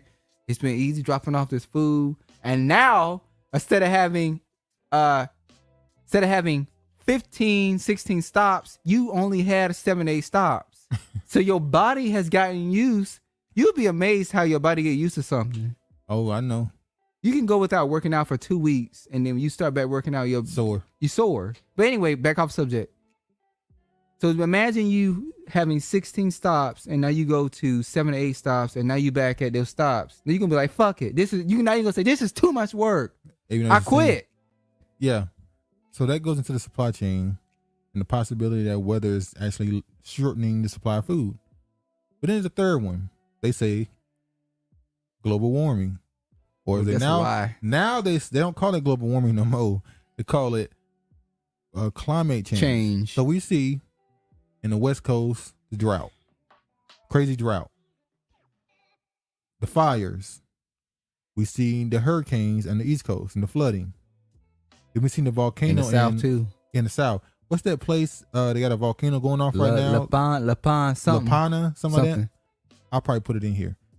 That place has the volcano right now is overflowing. It's not erupted yet, but if it erupts, it's possible that a tsunami will be headed towards the East Coast of the United States.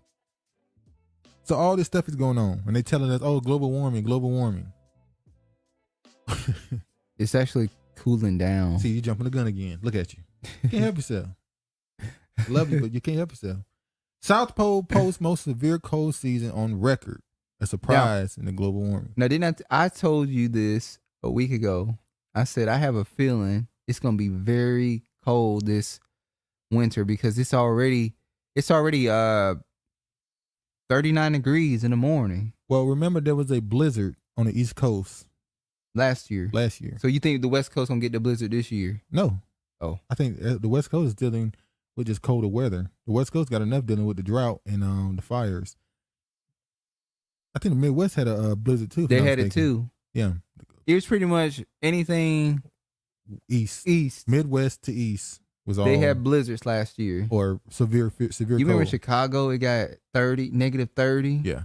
Jesus. Earth is now the reason why they say it's cooling down because they say it's supposed to be global warming, but now it's not. Earth is dimming because the climate change allegedly. The researchers said it's concerning. Okay, you said the Earth was warming up. That's a lie. But yet across the board, it's cooler. Listen, the stuff that's synonymous with an ice age, exactly, is volcanic eruptions, droughts. All that type of stuff. Which means Blizzards. the Earth is about to go into a mini ice age. It's a cooling stage. I think the sun is not as hot as it was, basically. What, they're estimating 30 to 50 years? What do you mean? With the mini ice age? It could be 100. Who knows? 1,000. Who knows? Well, we're not going to give a number on that. I don't know. I just know, according to the scientists, believe science, right? They saying that the sun is literally not as hot. That's what it is. It's not as hot. So how the hell are we in not climate change, because climate do change every day. There's what they call periods throughout history where there's dramatic changes to the weather or climate. It's natural.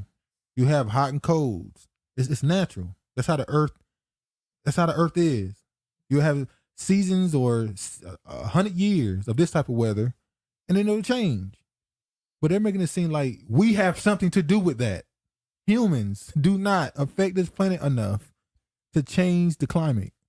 Well, let me rephrase that. Yeah, rephrase that. They have technology to change the weather, but they can't change the climate. When they really can if they do some real crazy shit. Which is what they've been doing. So is it really climate change because of the civilians or because they're doing some wacko shit? Well, it's climate change because of the elite. You stop? Damn, I thought you were going to keep going. Oh, yeah. It's climate change because the elite, because we know that they're creating fake rain, fake hurricanes, fake storms, fake fires. So, yes, they're literally trying to destroy the earth. They are. But the Most High is allowing it to happen. So, no, at the end of the day, they don't have no power. He's only allowing them to do what he wants them to do.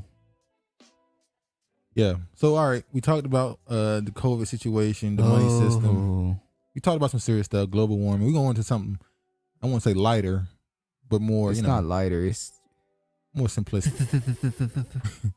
We're going to talk about something a little bit more simplistic.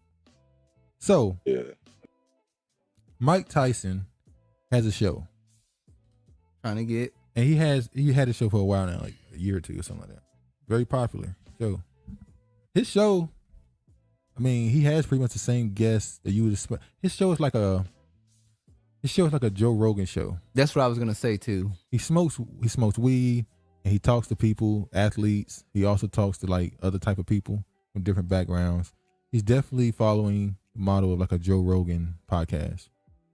But he had Freddie Gibbs on his pod at some point, and Freddie Gibbs brought up Dr. Umar Johnson, the legendary Dr. Umar Johnson. I don't like the fact. Let me pause for a second. On a serious note, I don't like the fact that Dr. Umar Johnson has turned into a almost of a what's the word I'm going to use? He's turned into a punchline almost.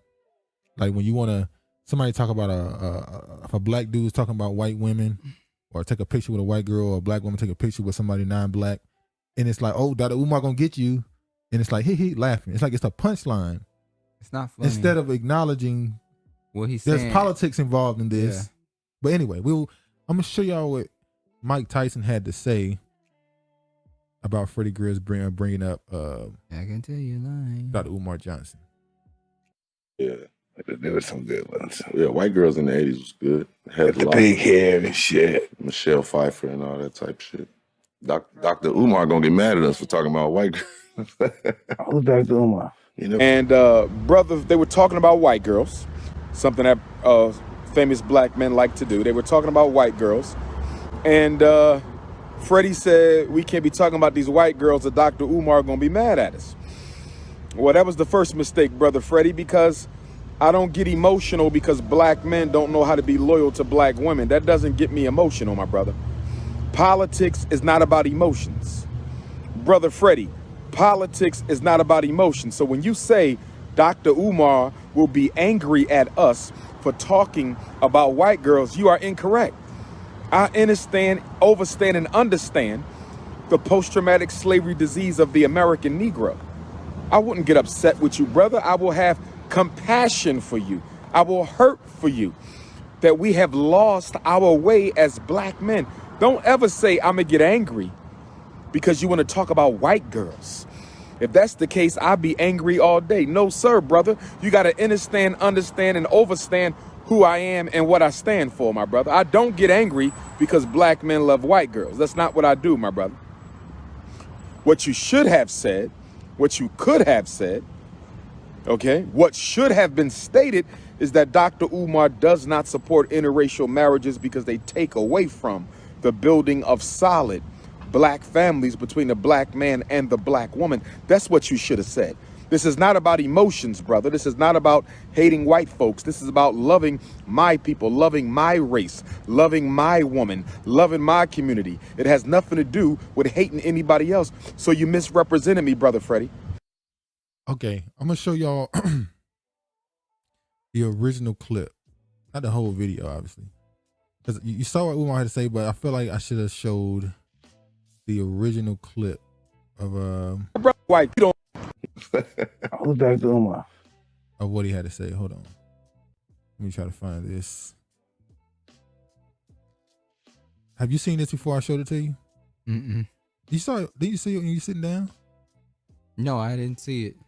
Okay, well, I'm gonna show you the original clip, not the full video. Once again, it's just a clip. Let me show y'all.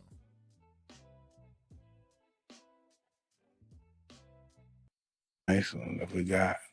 Really awesome white ones too back in the 80s. Yeah. There were some good ones. Yeah, White Girls in the 80s was good. Had the big hair and shit. Michelle Pfeiffer and all that type of shit. Dr. Umar gonna get mad at us for talking about white girls. Who's Dr. Umar? You never heard of Dr. Umar?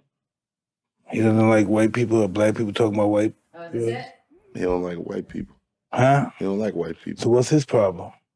I don't know, man. He's just such a righteous black. I mean, he got nice one that we got. Really awesome white ones too. So, in that clip, Freddie Gibbs. By the way, Freddie Gibbs. It's funny how he's in this one when he says they're gonna get mad at him from talking about white women. Keep in mind, Freddie Gibbs was the dude who was accused of rape by a white woman in Europe. She lied on him, and he, by the grace of God, was proven right. She lied on him. They don't care. And he still. What is the guy that did the Nate Turner movie? I forgot his name. Continue point. The guy that did, what is his name? Y'all know who I'm talking the dude about. Who did Nate Turner movie? Go ahead. He was accused of, in college, right? Yeah. He was accused by a white woman, raping a white woman. And he got out of it. He didn't do it. And then he still ended up marrying a white woman. It's absolutely insanity. So it is kind of crazy that Freddie Gibbs was accused of this by a Caucasian woman. And when somebody like Umar who's saying stay away from him, it's like he make a joke out of it. Like, if you look, man, I don't know. You what can't control it is. people do what they want to do. I don't know. But what when it you've been is. through something like that, a traumatic experience. Hold on. You would expect. You would understand why he's saying that on a maybe on a level that he's not even saying it. He might be saying on a completely political and family level. You understand it from a wholly different perspective, and you still like making a joke. It's not funny. Out of him saying it. So here's something else Umar had to say to Mike Tyson. You think Mike gonna have him on the show? Let's see who you got. I wouldn't go on the show. Time for Mike Tyson and Dr. Umar 5 rounds. It's time for Mike Tyson and Dr. Umar 5 rounds. Somebody get Bernard Hopkins on the phone. Somebody get Bernard Hopkins on the phone. Stop playing. Somebody get Bernard Hopkins on the phone. Somebody get Floyd Mayweather on the phone. Let's do it. 5 rounds. Mike Tyson, Prince of Pan-Africanism, FDMG. I'm ready to train. Let's go, Nardi. Let's go, Floyd. Let's go, Nardi. Let's go, Floyd. Let's go, Nardi. Let's go, Floyd. I got a height advantage. I got a reach advantage. I got a height advantage. I got a reach advantage. Philadelphia, is you with me? Pennsylvania, is you with me? Black conscious community, is you with me? 5 rounds, Mike Tyson and the notorious RBG to raise money for the FDMG. What we gonna do? What we gonna do? What we gonna do? You know, let me say this. Stay away from Mike. But this is crazy. This is the same. You remember he went on Roland Martin's show. Yeah. And the main topic that pissed them off on the show is when they were talking about the interracial dating thing on that show. Yeah. What is wrong with black people? They don't want to separate from white people. I don't know. But I want to show y'all this right here. Just hold on, Travis. Hold on. You know he ready to jump for the gusto. Hold on, wait. Hold on. All right, so look. Hold on.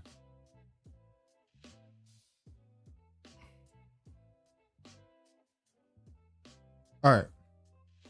So Mike Tyson, the same dude who said that, you know, there's something wrong with Umar for having a problem with a black man being against interracial dating. Mike Tyson wonders why his children don't like black kids.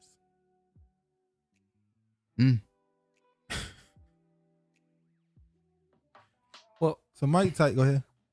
Why would you care about your kids not liking black kids? I mean, you're supposed to like. He said that you're supposed to like everybody.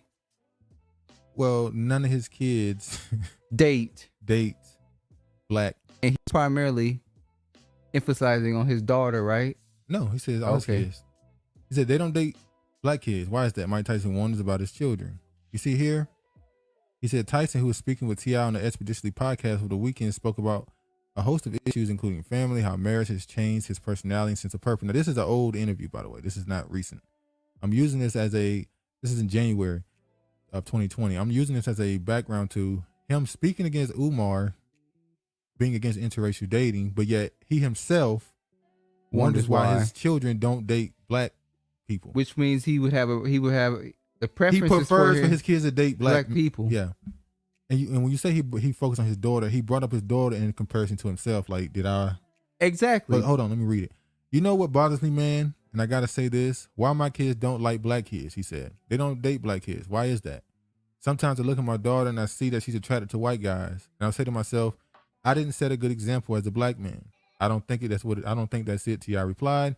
That's just my way my mind goes, Tyson continued. They must have seen something sometimes when I was vulnerable and said, hey, I don't want to be with no one like that. He's scary. I think it's aggressiveness. I think it's confrontational stuff they think. The retired boxer, regarded as one of the best of his profession, has 8 children. He broke many boxing records and still maintains the record as the youngest boxing heavyweight title, 20 years, So, go ahead. Because him being a black man, seeing his daughter attracted to and dating white men, it bothers him. Like, what's wrong with me? But he don't understand why Umar Johnson, a black man who sees his people of his race dating outside their race, is offended by it. It's crazy. That's absolutely insane. It's a lot of stuff going on with that, though. It's like, I also think he said that because he's on a podcast and he's into this, love all type thing. No, that's fake. That's being fake. That's what it's Oh, no, it's called. fake. It's definitely fake. I'm just saying, he got that podcast and he sees this love all type thing. So then don't bring up about who your kids date, and let them date who they want to date. All right. Speaking of young black kids, I'm sure you guys know there was a story recently of a young black boy. There was a shooting in Texas. Let's start with that. And the second we heard shooting in Texas, everybody in their mind said, oh, you know, one of these white kids shooting up in school again. Turns out that ain't the case. You see here, suspect school shooter bullied for being wealthy, family says. So there was a shooting in Texas, 4 injured, 3 students and a teacher. Allegedly it started with a fight, or he said he was being bullied and constantly harassed or whatever. It led to a fight one day, and then that led to allegedly a shooting. He was being bullied and harassed by other black kids? Yes. The suspect of a high school shooting in Arlington, Texas, the injured 4, was previously bullied because of his family's wealth. A family spokeswoman said he was scared, he was afraid. Carol Harrison Lafayette said at a press conference outside the family's home. It wasn't just one person that would attack him and bully him, taking his money, harassing him because he had more things than maybe others. It takes us all to stand together against this bullying. It could have been a situation where he took the other turn and decided to commit suicide. Due to the fact that they were blessed financially, he was able to get things that other children or teenagers could not have. And so because he wore nice clothes, and because he drove nice cars, and because he had the things, he was like a target. Timothy Simpkins, 18, fired a .45 caliber handgun in a Timberview High School classroom following an altercation with another student on Wednesday. Of the 4 people injured, 3 were hospitalized, with a 15-year-old boy still in critical condition. He fled the scene and turned himself in to the police several hours later. She emphasized to the family was not justifying him taking a gun to school. To the victim's family, there is no justification for anybody being hurt, she said. Simpkins was charged with 3 counts of aggravated assault with a gun. He was released from Tarrant County Jail Thursday after making $75K bail and outfitted with an ankle monitor. What's your view on that? Just that top right there. Well, it could be 2 sides to this. It may sound horrible. I'm just playing on the opposite. I'm not agreeing with these kids harassing him, putting their hands on him, or doing any type of harm to him. However, if he's going to a black school and he's well off, he's fortunate to have the things he has, sometimes you got to have common sense.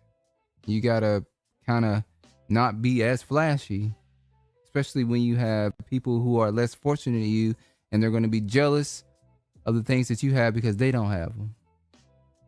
See, but then you also have to say, then you have somebody to say, well, this is why rich black people don't go to the hood. They go to these private schools, and you wonder why they end up with other races of people, because when they do try to integrate and be around their own people, this is what happens to them. Well, the mother said, because there was a Facebook post somebody put on Twitter, that he was in private schools and he was put into public school, because normally what happens is from elementary, middle school, you're in private school, and high school, they put you in the public school so you can just being around people. You got to be reintroduced to the black people. No, around people. Okay. That's not just a black thing. Anybody put their kids in private school. In high school, they put them in public school, typically. Sometimes they keep them in private school. But here's the fight. I'm going to show the fight. The alleged fight that led to the shooting. I don't know. Did they jump him, or was it one-on-one? It was one-on-one. Let me show you the fight. Breaking developments, that school shooting, authorities racing to the scene in Arlington, Texas, outside Dallas. This time at Timberview High School, the gunfire ringing out early this morning. One of the victims shot a young English teacher. He is 25 years old. Tonight, he's in the hospital, a 15-year-old in the hospital, too, who had been in critical condition, now recovering in the ICU. Word of an active shooter reaching police just after 9 this morning, armed officers running inside. The suspect, quickly identified as an 18-year-old student at the school, fleeing in a car, triggering a massive hunt and a warning that he was armed and dangerous. Students and teachers barricading themselves with doors, the chairs and desks behind those doors, huddling there in the dark. Outside, a massive law enforcement response securing the school, getting the injured medical help. Law enforcement rushing to his home nearby. They did not find him there. Tonight, after searching for hours, the gunman turning himself in, and what we've now learned. ABC's Marcus Moore leading us off here from Texas tonight. Tonight, a shooting at this Arlington, Texas high school, leaving 4 people hurt. This is not a random act of violence. This is not somebody attacking our schools. Officials saying it all started around 9:15 this morning. Authorities now reviewing videos posted to social media appearing to show a fight. We believe right now, preliminary, that it was a student that got into a fight and drew a weapon. All you hear is pop, pop, pop. Like 6 shots, 6, 7 shots back to back. This is something you all have done drills on. Yeah, of course. Yeah, we do drills on it all the time, so we knew what to do. Once we heard lockdown, because usually they let us know it's a drill.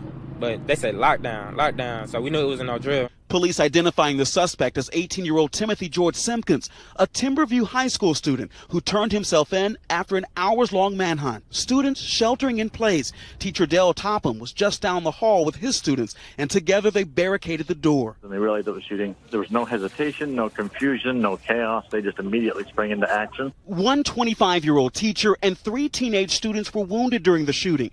3 of them taken to the hospital and expected to be okay. As an all-out manhunt for Simpkins began, law enforcement swarming his house with guns drawn, but he wasn't there. Officials out with a warning. This person is considered to be armed and dangerous. As the lockdown was lifted at the high school, a steady stream of students walking out in a single file, and a now familiar scene tonight. Worried parents waiting to be reunited with their children. This is the 5th school shooting in the past week. This mom saying that she and her son had discussed school shootings and prepared for this day. To know that the shooting was right next to his class, bullets fly everywhere. And Marcus Moore with us tonight from outside that Arlington. Look, okay. You know, I always have to ask, is this story even real? So, why does he have a grill in his mouth and he went to a private school? What? I just find that kind of weird. That's what?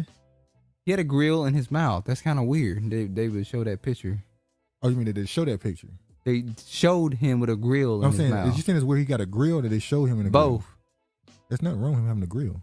He's an 18-year-old in Texas with money. But he's getting a grill.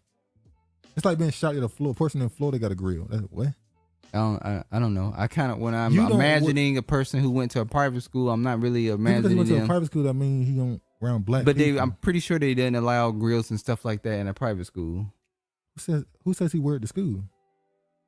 It's just the observation I had, dude. No, I'm saying you said it's weird that he had a grill, and I don't think it's weird at all. He's in Texas. Yeah, you're right.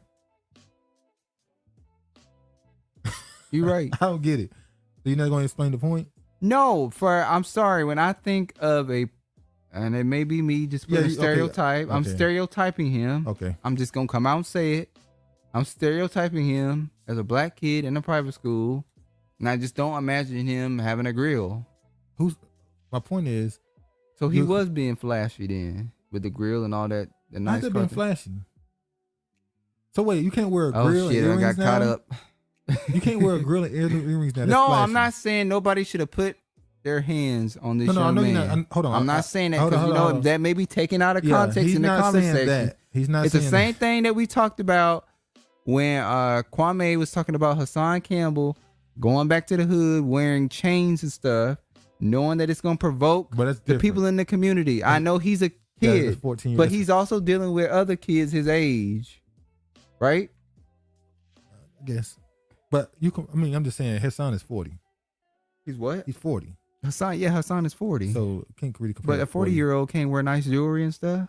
There's a difference between a 40-year-old saying he gangster every video, walking to the hood, where the hood is, on the streets, on the corner. I'm simply comparing him wearing.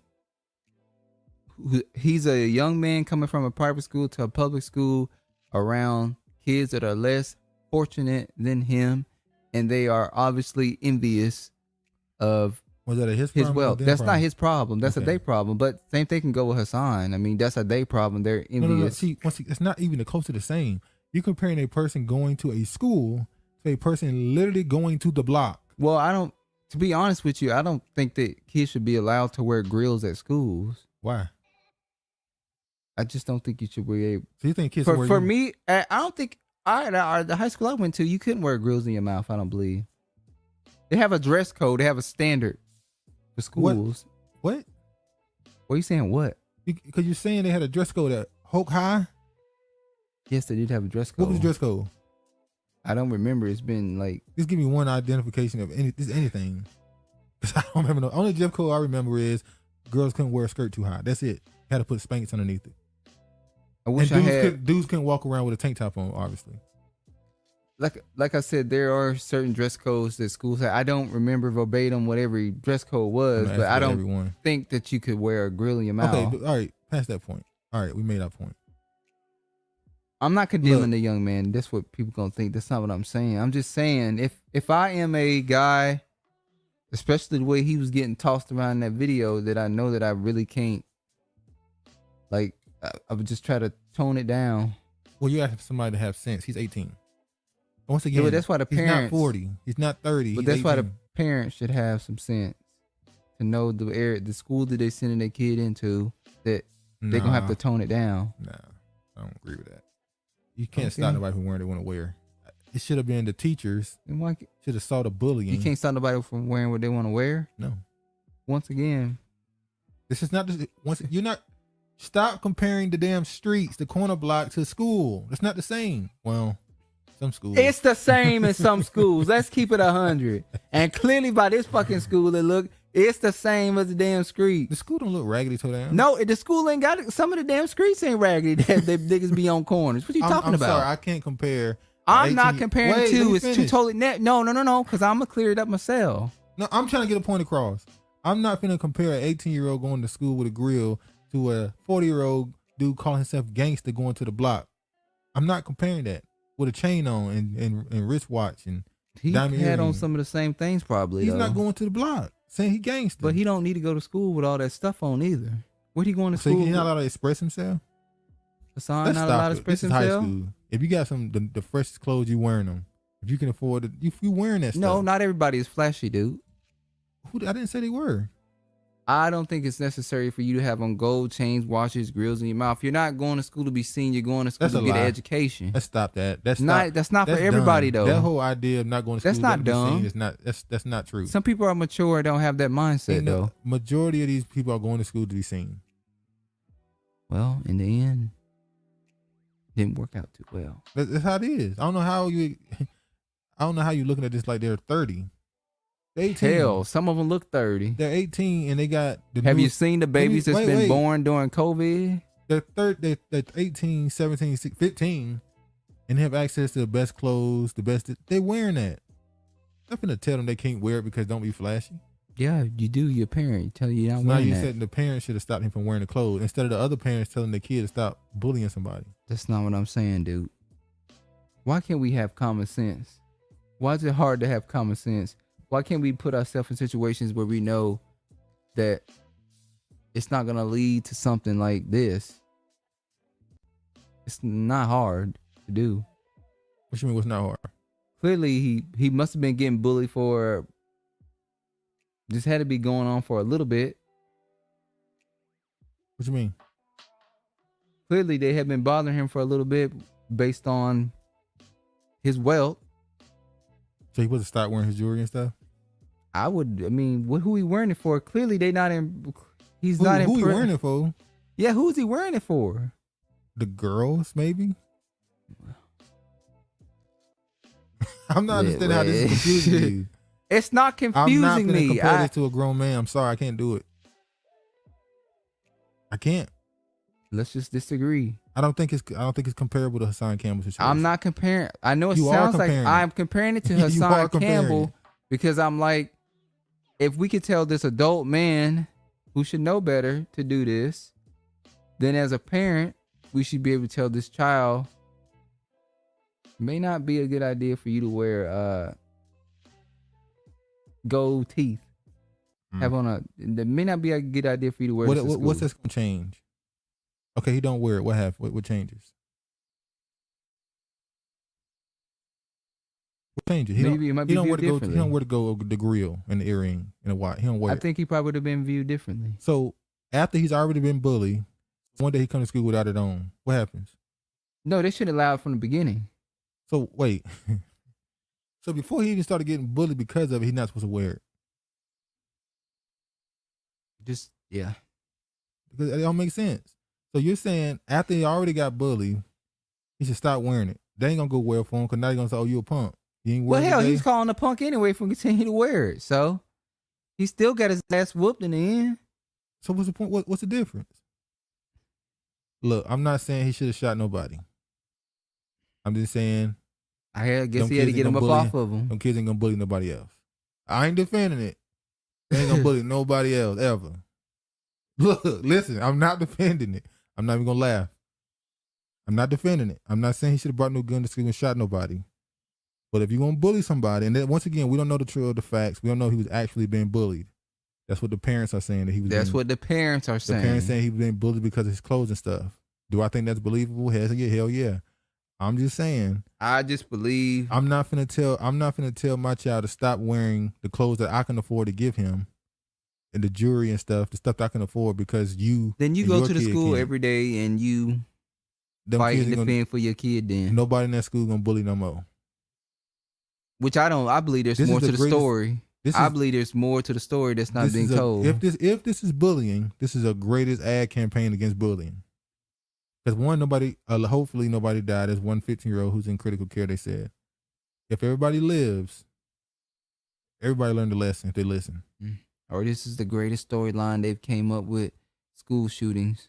How's the storyline? I don't know if it's real. Okay, you can't just say that. What's fake about it? I don't know. So how are you calling it fake? Because, dude, I'm sorry. I'm a conspiracist. I don't believe. I have to research things and see it. You can't just be a cynic. You gotta have a reason. Like you heard something. When I seen the gold teeth in his mouth, it kind of just threw me off. I'm gonna keep saying it. So you think? Wait. It just something don't sit well with me. This dude coming from a private school and got gold teeth in his mouth. What the hell is him going to a private school got to do with I anything? don't know. Killers come from private schools. Drug dealers go to private school. Why are you assuming private school means lame or nerdy or that's what I'm stereotyping. That's what I'm envisioning. So you can't say something's fake because you stereotyping. I can have my opinion whether or not I feel that this is believable or not. You can't just. I'm sorry. We've seen too many high school stories. We've seen too many of it. It's just I don't know if I believe the story. What do you don't believe? I don't know. So you don't know what you don't believe. No, what I'm saying is, it's just not adding up to me. What? I'm just a conspiracist. Can you please expound on the point? I'm trying to pry it out of you. I got to just ask you. Can you just please expound on the point? What the hell are you talking about? I'm just gonna leave it alone. Yeah. So what is it you don't believe? I think it might have been a fake shooting again. Okay, so you don't believe nobody was shot? Sadly, no. Sadly? Well, I should say. Damn, he exposed himself. He wanted somebody dead. He don't believe it unless somebody died. I want nobody dead. But nah. But I just don't believe everything that's in the news that's presented and showed to me. I'm sorry, I don't believe it. But you're not even saying what you don't believe. That's the point. I told you I think it's a fake shooting. You don't believe nobody was shot? No, they ain't shot nobody. So you hear no gunshots? No. Why you think that? I think it's more propaganda for gun control. This time they just don't need to fake it in order to, it could actually happen. Well, what they been doing this whole time with the other fake shootings? What whole time? What? You don't believe nobody was shot ever? I believe we've had a lot of storylines with gun shootings. That's not the question I asked. Do you believe nobody has been shot in schools?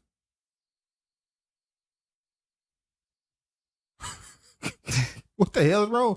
Yeah, Travis is. They gonna say, damn, nigga. I agree with you. I already know we're gonna say in the comments if you get this far. Yeah, he in the deep end, bruh. Somebody's been shot. I don't know what he doing right there. All right. But nah, man, look, I'm not saying he deserved to shoot nobody. I'm not saying nobody deserved to be shot. I'm just saying. And I'm not saying nobody should not be able to wear what they want to wear. What I'm just saying is you have to have common sense and be able to discern the environment that you're in and know that if I wear this, if I do this, it's going to cause problems. Sometimes you just got to make it easier for yourself. That's all I'm saying. All right. All right, next we're gonna move on to the last topic. We're gonna just get up out of here with this. R. Kelly's official YouTube channel ceased to exist after guilty verdict. So they deleted R. Kelly's official YouTube account. And yes, I'm gonna say it. That's dumb. I'll say it. Now you know his streaming numbers went up during the trial. During the trial. So now they want his music to mute R. Kelly is about taking his music off of. Now think about this for a second, people. Let's say I'm a person that can separate R. Kelly from what he did. We have to do that with everybody. Do y'all know who Marvin Gaye is? I don't even say, look him up. Do you know who he wrote songs? Anyway. Elvis Presley? Elvis, I don't listen to Elvis. I don't care. No, it don't matter. Got to call them out too. I don't care what Elvis did. Why wasn't all the Harvey Weinstein productions and movies he did pulled off? Every movie he's ever. But you know what? They did it to the Cosby Show. They took it off air. Took it off air. So now the same way, the only people that actually get punished in these situations are black. Once again, Bill Cosby and R. Kelly being punished is different from the stuff they worked on being taken down. That's different. Because now you're taking it from me. Look, R. Kelly did what he did, allegedly. I don't have to put that with his music. That's a different thing. So now you're telling me, the consumer, I can't listen to him no more. That's different. The public is not canceling him. The damn corporations. The corporations are canceling him. And this goes back to, what is this really about? Is this really about his music? The whole thing? This really doesn't have anything. I believe what his what was his manager or his brother? Which one was it that had that interview saying that something about Sony owing him money? I believe that this has some ties in to do with that and some other things. You said what? Because you're gonna go as far as to take this man's music off of YouTube? That's kind of. But that's not even the big one. YouTube is whatever. It's the Spotify and Apple that they really want to take it off of. But I think the numbers are too good. I don't think they're gonna take them off.